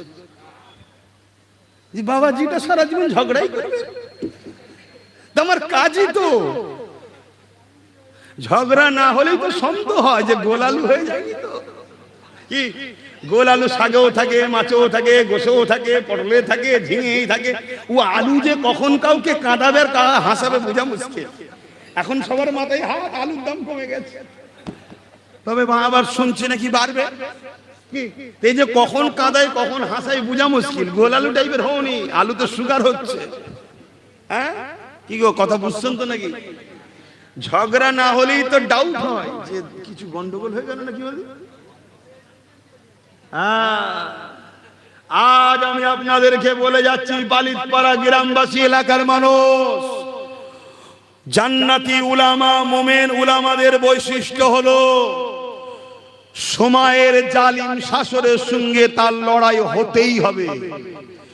যদি সময়ের জালিম শাসকের সঙ্গে কোন উলামা ঝগড়া ফাসাদ না হয়, জানতে হবে উলামা জান্নাতি, হক উলামা নয়, ও 2 নম্বর। আসো, আমার এই কথাকে কে কাটবে? চলে আসো, চলো কিতাব খোলো। ইমাম বুখারীকে জিজ্ঞেস করো ঝগড়া হয়েছে, ইমাম আবু হানিফার সঙ্গে ঝগড়া হয়েছে, ইমাম মালিকের সঙ্গে হয়েছে, ইমাম সুফিয়ান সাউরির সাথে হয়েছে, যত ইমাম যুগে যুগে মুজাদ্দিদ আল পেশানির সাথে হয়েছে, গরিবে নামাজের সাথে হয়েছে, আমার আবু বকর সিদ্দিকের সঙ্গে ব্রিটিশের ঝগড়া হয়েছে। সময়ের শাসক যদি জালিম হয়, হাক্কানি আলেম তার বিরুদ্ধে বলতেই হবে। যদি না বলে সে হাক্কানি আলেম নয়। আমাকে ঘাটালে করে খাওয়া সব বন্ধ করে ফেলবো। অনেকে মুখ খুলছে আমি কথা বলাতে, এটা একজনকে বলা ঠিক হয় না। তোর পেশা কি রে? ডাক্তারি তো, যা রুগী দেখবি যা। তোর পেশা কি রে? উকিল তো, যা ওইদিকে যা। এদিকে না মাথা গলাচ্ছে, বুকা কুতে করে বুঝিস ইমান চলে যাবে যেখানে সেখানে মাথা গলায়। আল্লাহর কোরআন বলছে যারা জালিম হয়, যারা মুনাফিক হয়, তারা চতুষ্পদ জন্তুর থেকেও নিকৃষ্ট। আমি তো ভালো লকাব দিয়েছি, বেশি ঘাটালে আরো কিছু বলে ফেলবো। মানে কোরআন দলিল আছে, চতুষ্পদ উলাইকা বালহুম আদাল, চতুষ্পদ জন্তু এবং তার থেকেও। কি আল্লাহর সঙ্গে ঝগড়া করবি জানা? ওই তো একজন সুপ্রিম কোর্টে নাকি কেস করেছিল, কোরআনের 26টা আয়াত নাকি ভুল আছে। সে শয়তানের কি খবর? না ঘরকা না ঘটকা। কি এখন কোনো খবর আছে? এরকম সমাজে সমাজে একটা একটা করে ঘৌ ঘৌ করা কুকুর আল্লাহ পাঠায় আমাদের ঈমানকে পরীক্ষা করার জন্য। এদের খসলত হলো দুনিয়ায় জালিমদের পক্ষে দাঁড়াবে। এদের বৈশিষ্ট্যগুলো শোনেন, এদের বৈশিষ্ট্য শোনেন। এরা দুনিয়ায় জালিমদের পক্ষে দাঁড়াবে, এরা জুলুম করবে, এরা অত্যাচার করবে, এরা মিথ্যার পক্ষে থাকবে, এরা কোটি কোটি টাকা খরচ করবে ইসলামকে ক্ষতি করার জন্য, ইসলাম বিদ্বেষীদের জন্য। কিন্তু ইসলামের পক্ষে কখনো এদেরকে পাওয়া যাবে না। তাই আজ খেয়াল করে দেখুন, যার বিষয়ে আব্বাস সিদ্দিকী কথা বলে, অনেক প্রমাণ তথ্য নিয়ে তারপরে মুখ খুলি না। আজ আপনারা খেয়াল করে দেখুন, বিভিন্ন বিষয়ে বিভিন্ন জিনিস নিয়ে একটু কিছু হলেই প্রতিবাদ করে এমনও মুসলমান আছে, কেসও করে এমনও মুসলমান আছে। কিন্তু যখন কেন্দ্র সরকার ওয়াকফ কালা কানুন তৈরি করলো, কেন্দ্র সরকারের বিরুদ্ধে ক্ষমতার ইজহার করলো না, ক্ষমতা প্রয়োগ করলো না, কেস করতেও গেল না, উপরন্ত মুসলিম দাবি করে বলল এই বাংলায় আন্দোলন করা যাবে না। যে মুসলমান বলবে এই বাংলায় মসজিদ মাদ্রাসার পক্ষে আন্দোলন করা যাবে না, সেই মুসলমানকে আপনারা ওলি ভাবতে পারেন, আমি জাহান্নামের কুকুর মনে করি। শুনছেন না? শোনেন না? মিশবেন আমার সাথে? হাত তুলে দেখান। মিশবেন? হাত লম্বা করে তুলে রাখেন। লড়াই করতে হবে, রাজি আছেন? ইসলামকে বাঁচাবার জন্য জীবন দিতে হবে, রাজি আছেন? অন্যায়কে মিটিয়ে ইনসাফ প্রতিষ্ঠিত করার জন্য জীবন লাগলে দিতে হবে, রাজি আছেন? ইনসাফ, ইনসানিয়ত, মানবতা প্রতিষ্ঠিত করতে হবে, রাজি আছেন? আমার নবী গরিব দুঃখীদের হয়ে লড়াই করেছে, আপনারা লড়াই করবেন? আমার নবী এতিম বিধবাদের হয়ে লড়াই করেছে, আপনারা করবেন? আমার নবী মাতৃভূমির জন্য লড়াই করেছে, আপনারা করবেন? এতে যদি কেউ বলে রাজনীতি করছে, জানতে হবে সেই মুসলমানটা সব থেকে বড় জাহান্নামের কুকুর।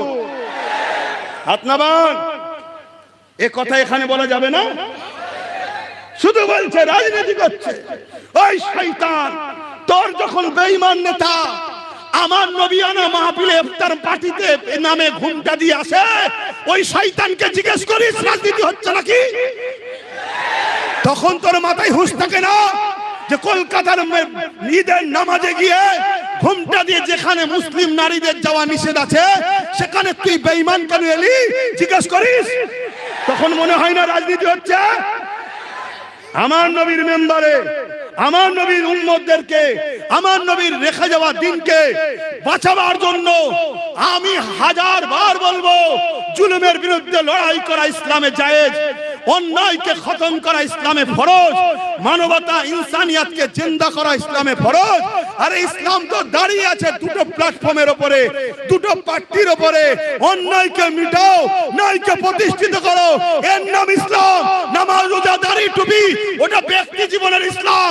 সামাজিক জীবনের ইসলাম হলো অন্যায়কে সমাজ থেকে খতম করতে হবে, চুরি বন্ধ করতে হবে, খুন বন্ধ করতে হবে, দাঙ্গা বন্ধ করতে হবে, অত্যাচার বন্ধ করতে হবে, নারীর উপরে রেপ বন্ধ করতে হবে, জুলুম বন্ধ করতে হবে। যে দায়িত্ব নিয়ে জুলুম করে বন্ধ করতে পারবে না, তার দায়িত্বে থাকার অধিকার নেই। তার বিরুদ্ধে লড়াই করে সমাজকে অন্যায় মুক্ত করার নাম হলো ইসলাম। জোরে বলুন সুবহানাল্লাহ, আরো জোরে বলুন সুবহানাল্লাহ।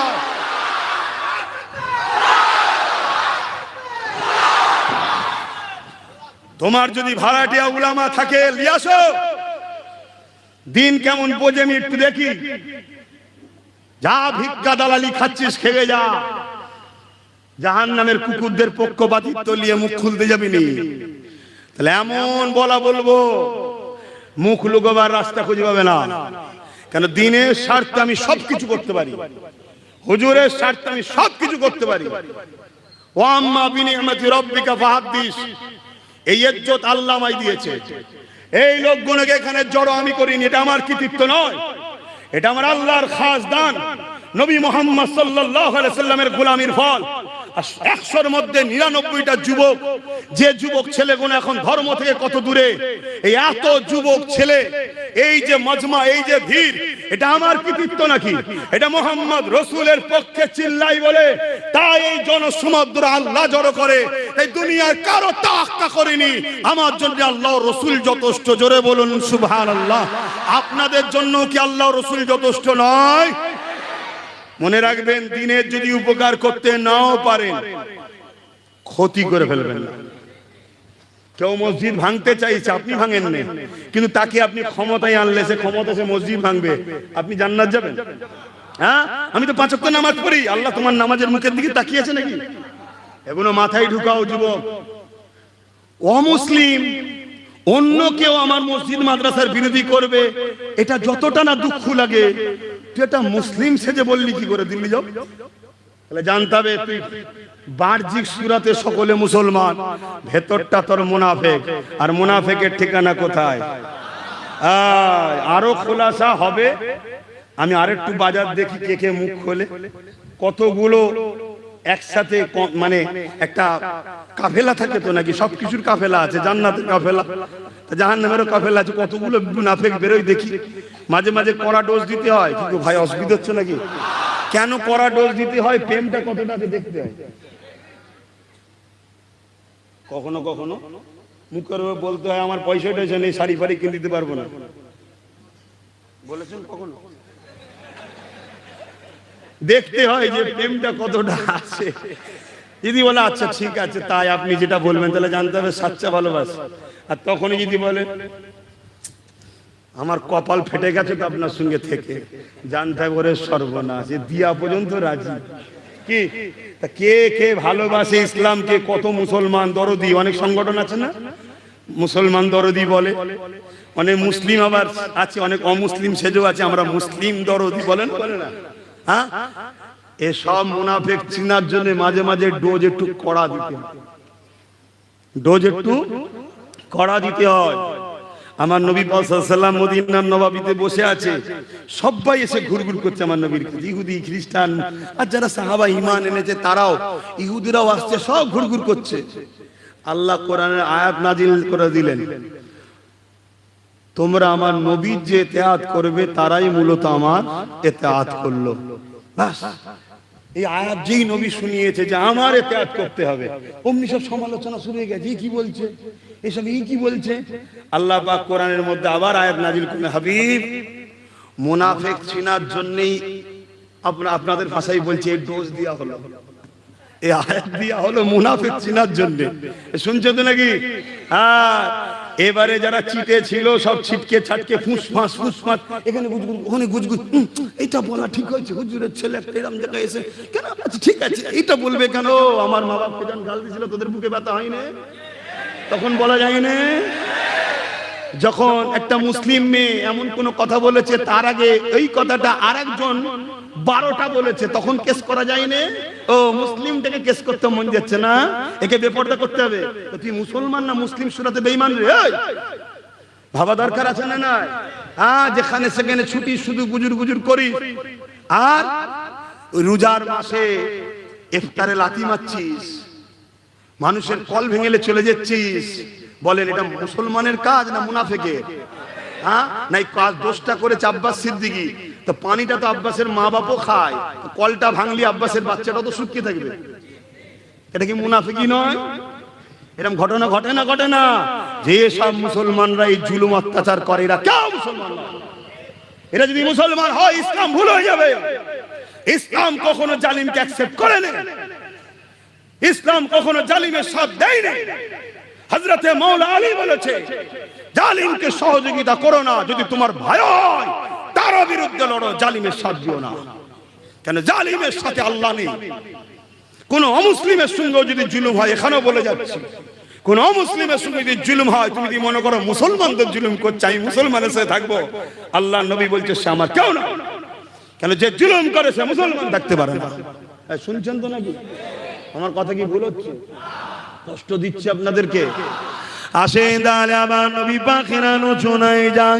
এ যুবকের আম্মা যান আমেনা হুজুর বলতে লেগেছে, আমার বাচ্চা দুনিয়া জমিনে আসলে আসার সাথে সাথে এ নওজওয়ানেরা, আমার তোমরা যখন দুনিয়া এসেছিলা মা বলেছিল আমার পুত্র সন্তান, নারী এলে কন্যা সন্তান, কিন্তু আম্মা আমেনা বললেন আল্লাহ পাক আমার পবিত্র রেহেম থেকে একটা নূর দুনিয়ায় পাঠিয়েছে, যে নূরের আলোয় ঘরটা আলোকিত হয়ে গেল, পাক পবিত্র পরিষ্কার অবস্থায়। তুমি আমি এসেছি, শরীরে নাপাক ছিল, রক্ত ছিল। আম্মা আমেনা বলে আমার বাচ্চা ছিল না, আমার বাচ্চা সিজদায় পাক জায়গাতে একটা রাখা হলো পাক কাপড়ে, রাখতে দেরি আমার বাচ্চা কট ফিরে ঘুরে গিয়ে রুকুতে পড়ে সিজদা, আমার বাচ্চা কাট ফিরে ঘুরে গিয়ে এমন কোন সিজদায় পড়ে যায়, আল্লাহ পাকের তারিফ প্রশংসা করে। এ যুবকেরা, আম্মা আমেনা বলতে লেগেছে আমার বাচ্চা সিজদা থেকে উঠে তাসাউদে যেমন আমরা বসি ওই বৈঠকে বসে গেল, সাদা আঙুলটা আসমানের দিকে ঘোরায়, আর পুরো উংলি থেকে এত নূর বেরোয়, সারা দুনিয়া আলোয় আলোকিত হয়ে গেছে। আমি আমার বাচ্চাকে কোলে নিয়ে নিলাম, আমার বাচ্চাকে কোলে নিবার পরে আমি দেখতে পেলাম আমার ছাদটা ফাটতে শুরু হয়েছে, যেখান থেকে কুয়াশা ঢুকতে শুরু করেছে, এত কুয়াশা ঢুকেছে আমার ঘরটা অন্ধকার হয়ে গেল, গায়েবী আওয়াজ এসে গেল, এই বাচ্চাকে গায়েব করে দাও। আমি চিন্তিত হয়ে গেলাম, আওয়াজ এসে গেল না না, এই বাচ্চাকে সমস্ত মখলুকাত ঘুরিয়ে দেখা হবে, কেননা সবাই ইন্তেজারে ছিল কবে আখেরি নবী আসবে, এটাই দেশে আখেরি নবী সবাইকে জানিয়ে দেওয়া হবে, যাতে করে পরে না আমার বাচ্চা আমার হাবিবের উপরে ঈমান আনতে অস্বীকার করে।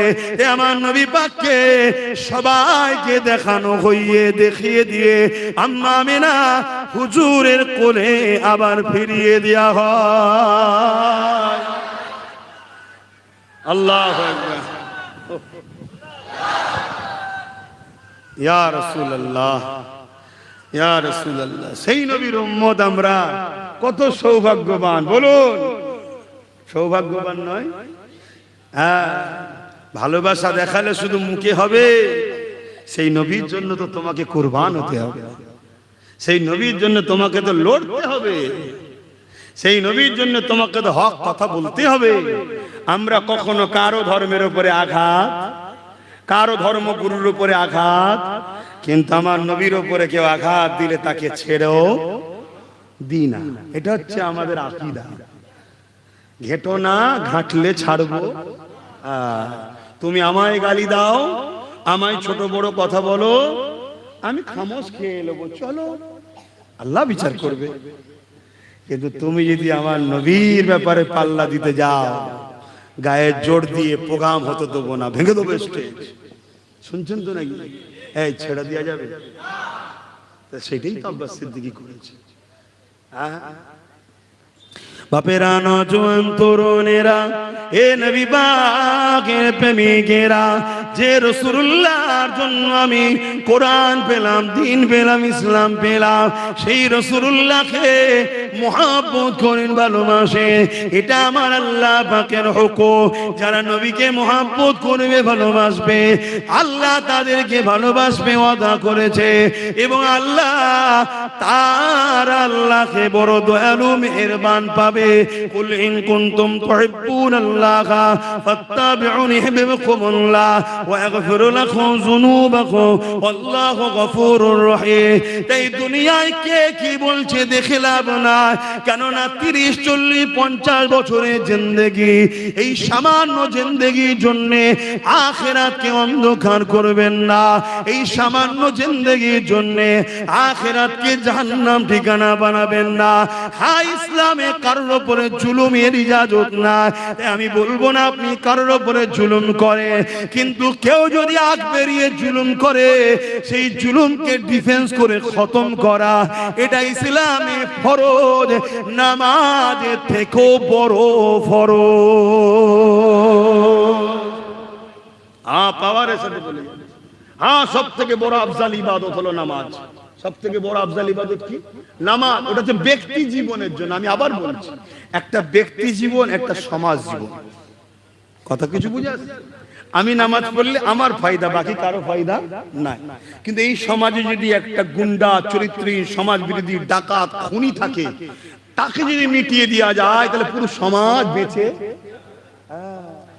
আল্লাহর সৃষ্টিকে অন্যায়ের হাত থেকে বাঁচাবার যে ব্যবস্থা করলে, জুলুমের হাত থেকে, আল্লাহ তোমাকে কিয়ামতের দিন বিপদ থেকে মুক্ত করবে। জোরে বলুন সুবহান।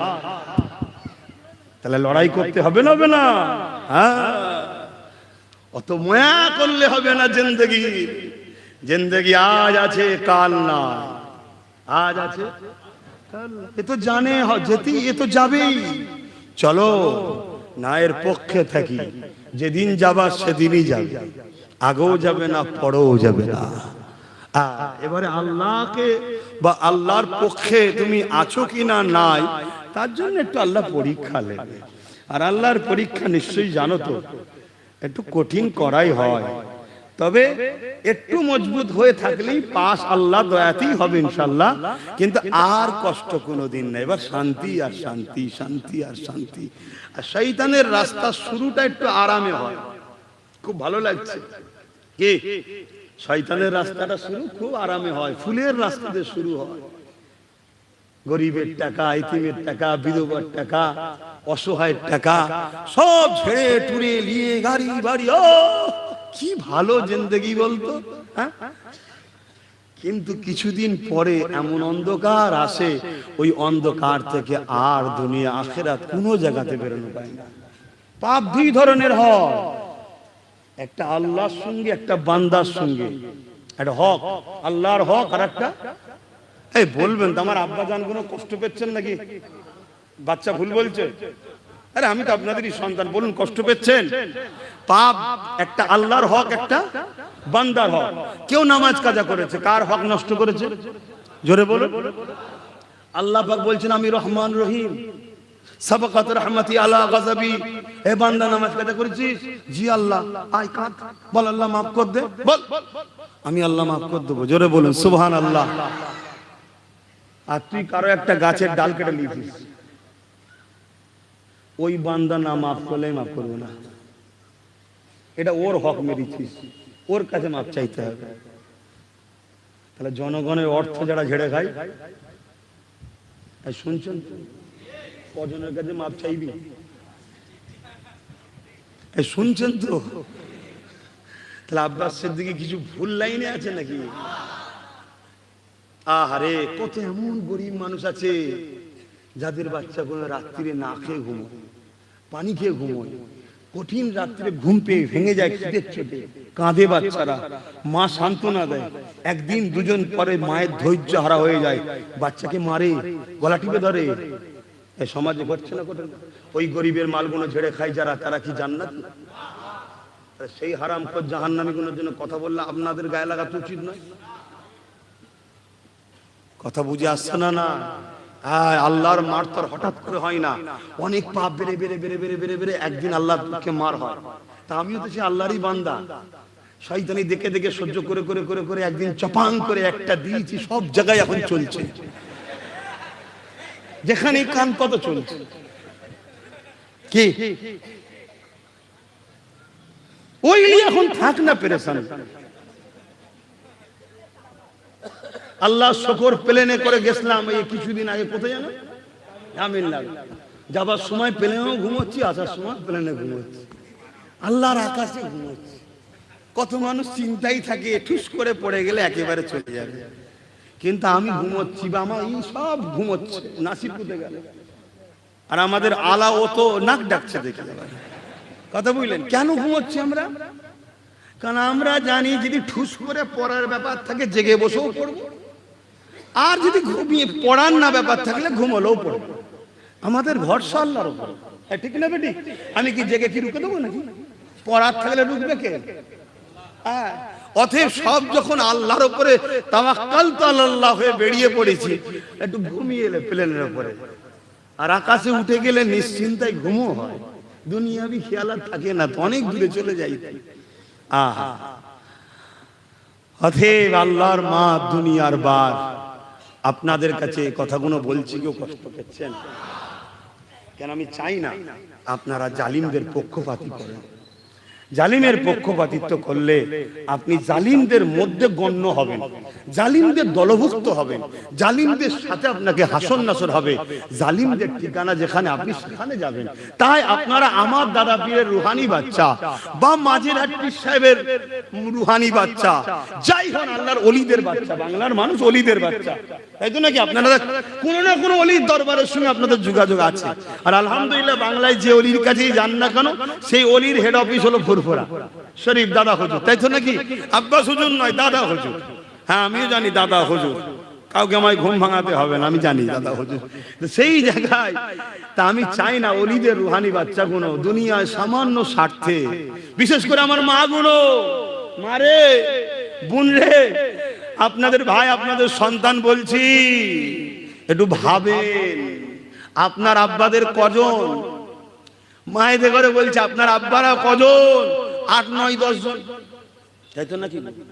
এই যে মুরব্বীরা বসে আছে, আপনারা ভাই মনে 5, 6, 7 হবে, আর আপনার আব্বারা 10, 12-র উপরে কোনো খবর নেই। ভুল বলছি নাকি? কিন্তু কোনদিন শুনেছেন যে বাপ মা ছেলেকে শুকিয়ে রেখেছে? বলেন বলেন বলেন। আর আজকে এত আঁচড়াচ্ছি তাও বলছে নেই নেই নেই নেই নেই নেই। খোদার মার, খোদার মার। আমাদের হালাল পয়সা হারাম ঢুকে গেছে, ওই যে প্ল্যান করে ঢুকানো হচ্ছে। এবার এই কথা যেই বলবে বলে ওই তো রাজনীতি করছে, ওরে শয়তান, তুই আমার কমের মধ্যে হারাম ঢুকিয়ে দিলি, সেটা ভুল করলি না, আর আমি ধরিয়ে দিচ্ছি কমকে, এটা ভুল করে ফেললাম। কথা বলেন ভুল করছি নাকি? তুই তো ঢুকাচ্ছিস হারাম পয়সা। কেন?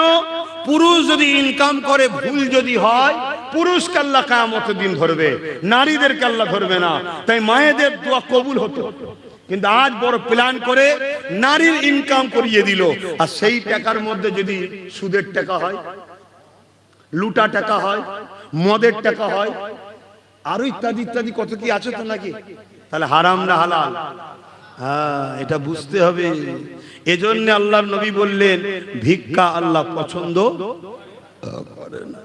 একটা সুদখোরের বাড়ি এক কাপ চা খাওয়া যাবে? ঠিক করে বলুন। আরে এক কাপ চা খাওয়া যাবে না? কেন খাওয়া যাবে না? সুদখোর। ওই সুদখোরের বাড়ি আপনি প্লাস্টার করতে গেছেন, রং করতে গেছেন, ফার্নিচারের কাজ করেছেন, ইত্যাদি ইত্যাদি, 1 লাখ টাকা বিল হয়েছে, লিয়া যাবে?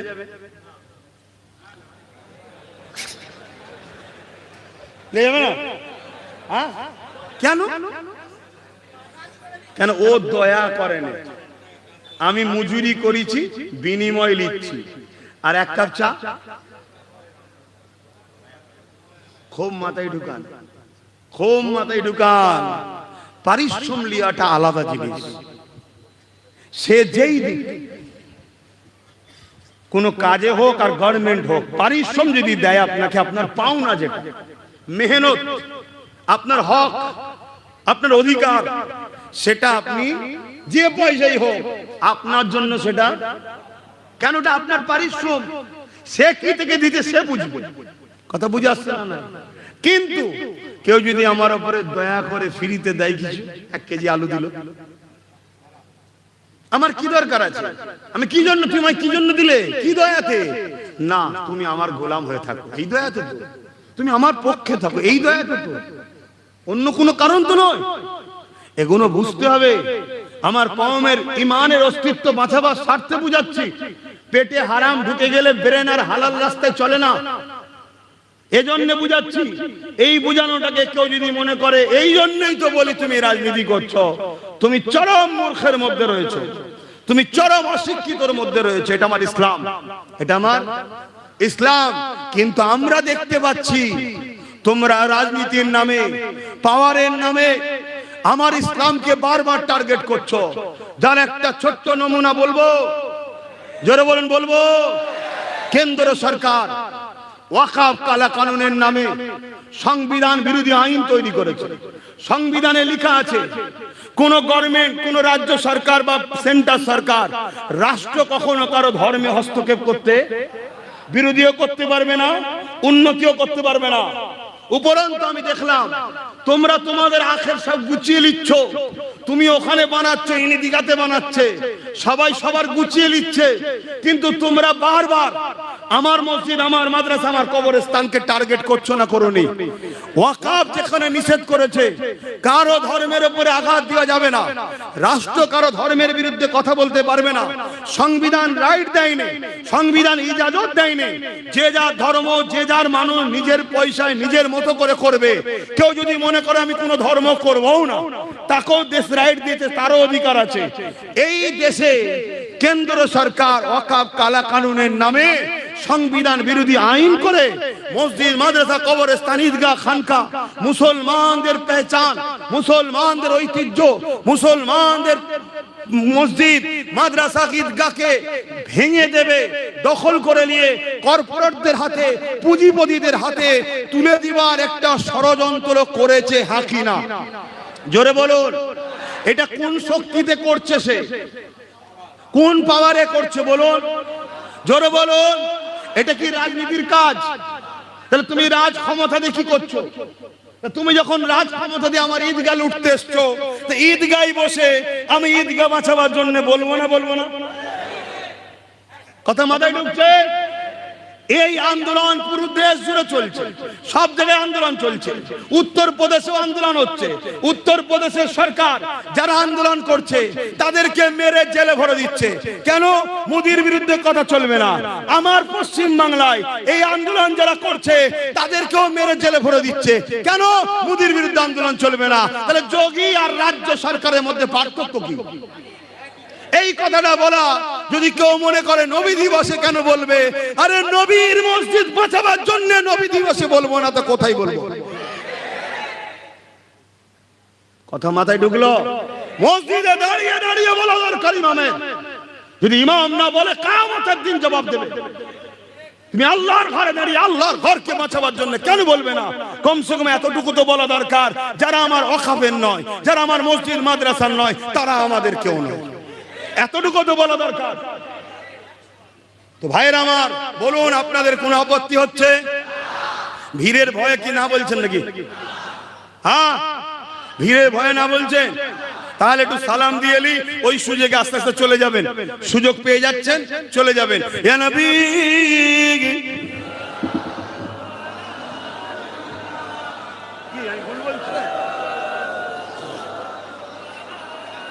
সবাই যদি বলে বলবো না,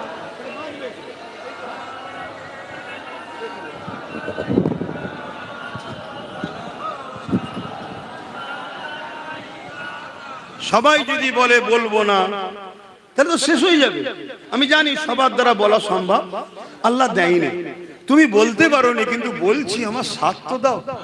প্রকাশ্যই দিতে নাও পারো, এসে বলতে তো পারো যে ভাই আমি খুব চাপের জায়গায় আছি, ভাই ইসলামের প্রতি একটা হুকুম আছে, অন্তর থেকে ঘৃণা করো। আমি ঘৃণা করি, ভাই সাথে আছি। কি মনটা বড় হবে না? হবে না? উপরন্ত তা না করে তুমি ইসলাম বিদ্বেষীদের পক্ষে মুখ খুলছো, তার মানে তাহলে ভাই কিছু ডালমে কালা আছে তো নাকি? হ্যাঁ, সমস্যা আছে না? নয়, তো বুঝতে হবে।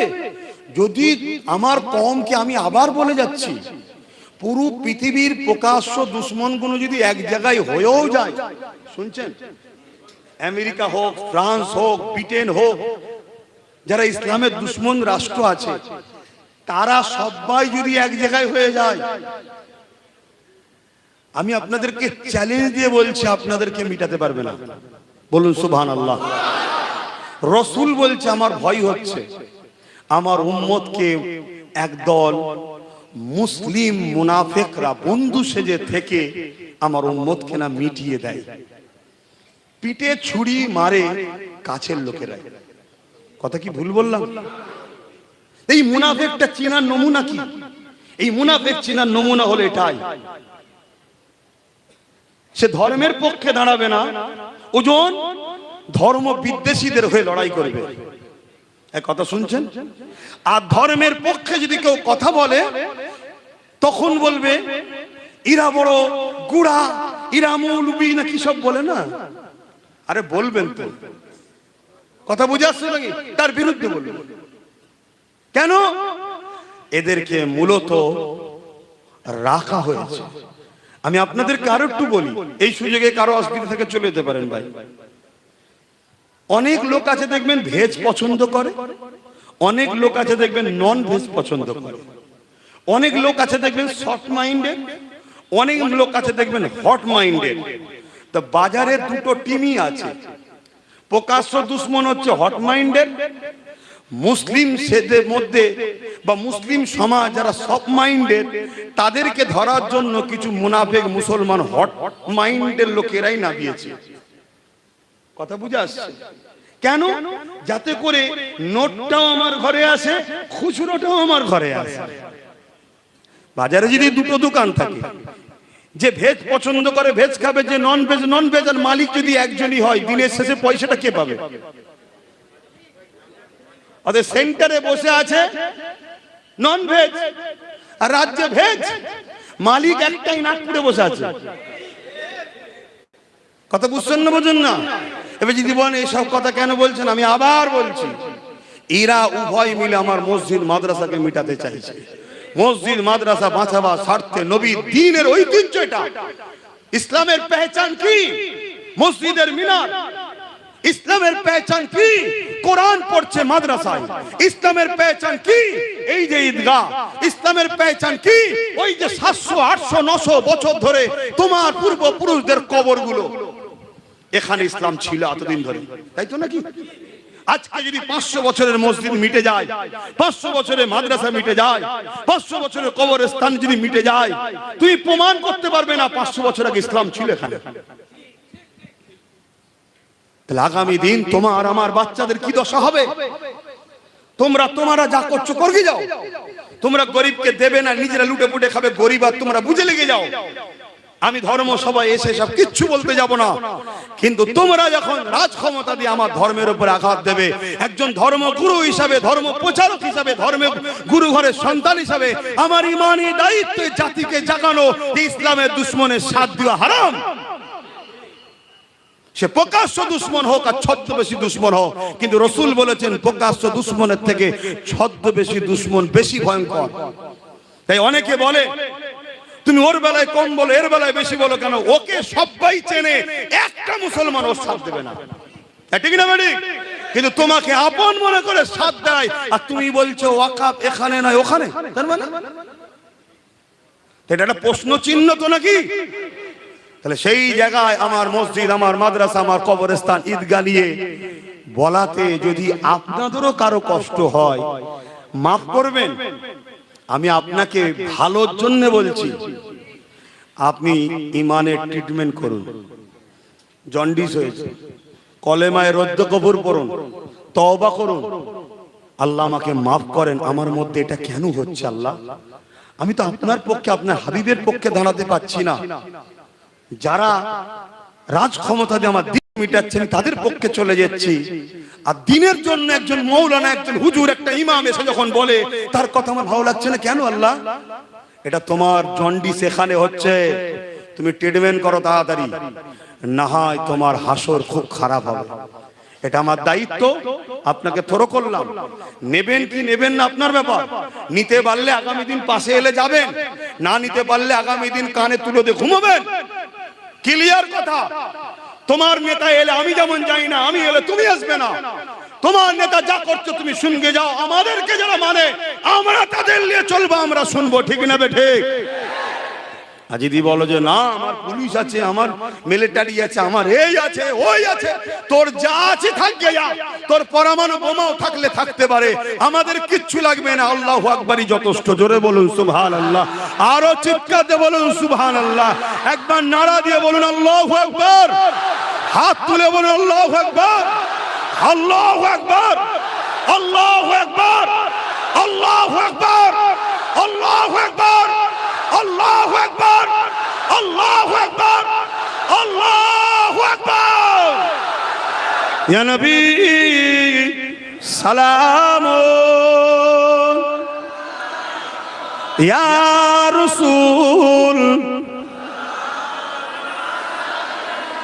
ইয়া হাবিব সালাম। কঠিন হাসরের দিনে কি আছে মোদের কপালে,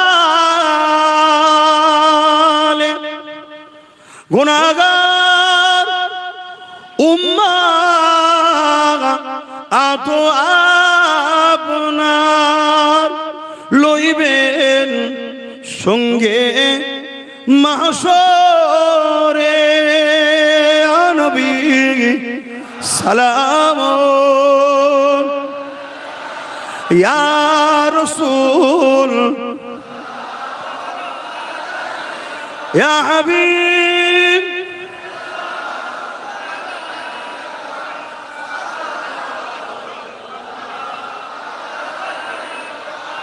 পড়িল আল্লাহ আরো বাণী,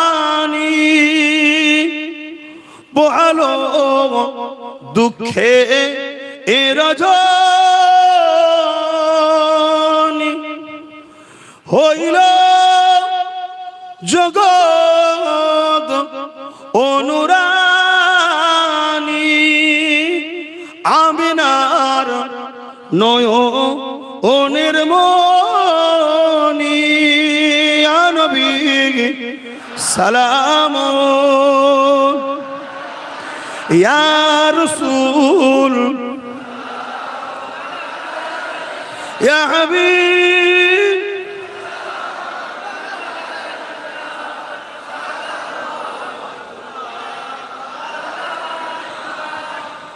আলহামদুলিল্লাহ। আল্লাহ আমাদের সালামকে কবুল করেন, বোন আল্লাহুম্মা আমিন। আল্লাহ আমাদের সবাইকে হুজুরের গোলাম হিসাবে হুজুরের রওজা মুবারকে দাঁড়াবার তৌফিক দেন, বলুন আমিন। এবং কাবা ঘর তওয়াফের তৌফিক দেন, বলুন আমিন। ছোট করে একটু দোয়া করব, সকলে গায়ে গায়ে বসুন। বালাগাল উলা বিকামালিহি কাসাবাদ দুজা বিজামালিহি। আচ্ছা আচ্ছা। সাল্লু আলাইহি ওয়া আলিহি আল্লাহুম্মা সাল্লি আলা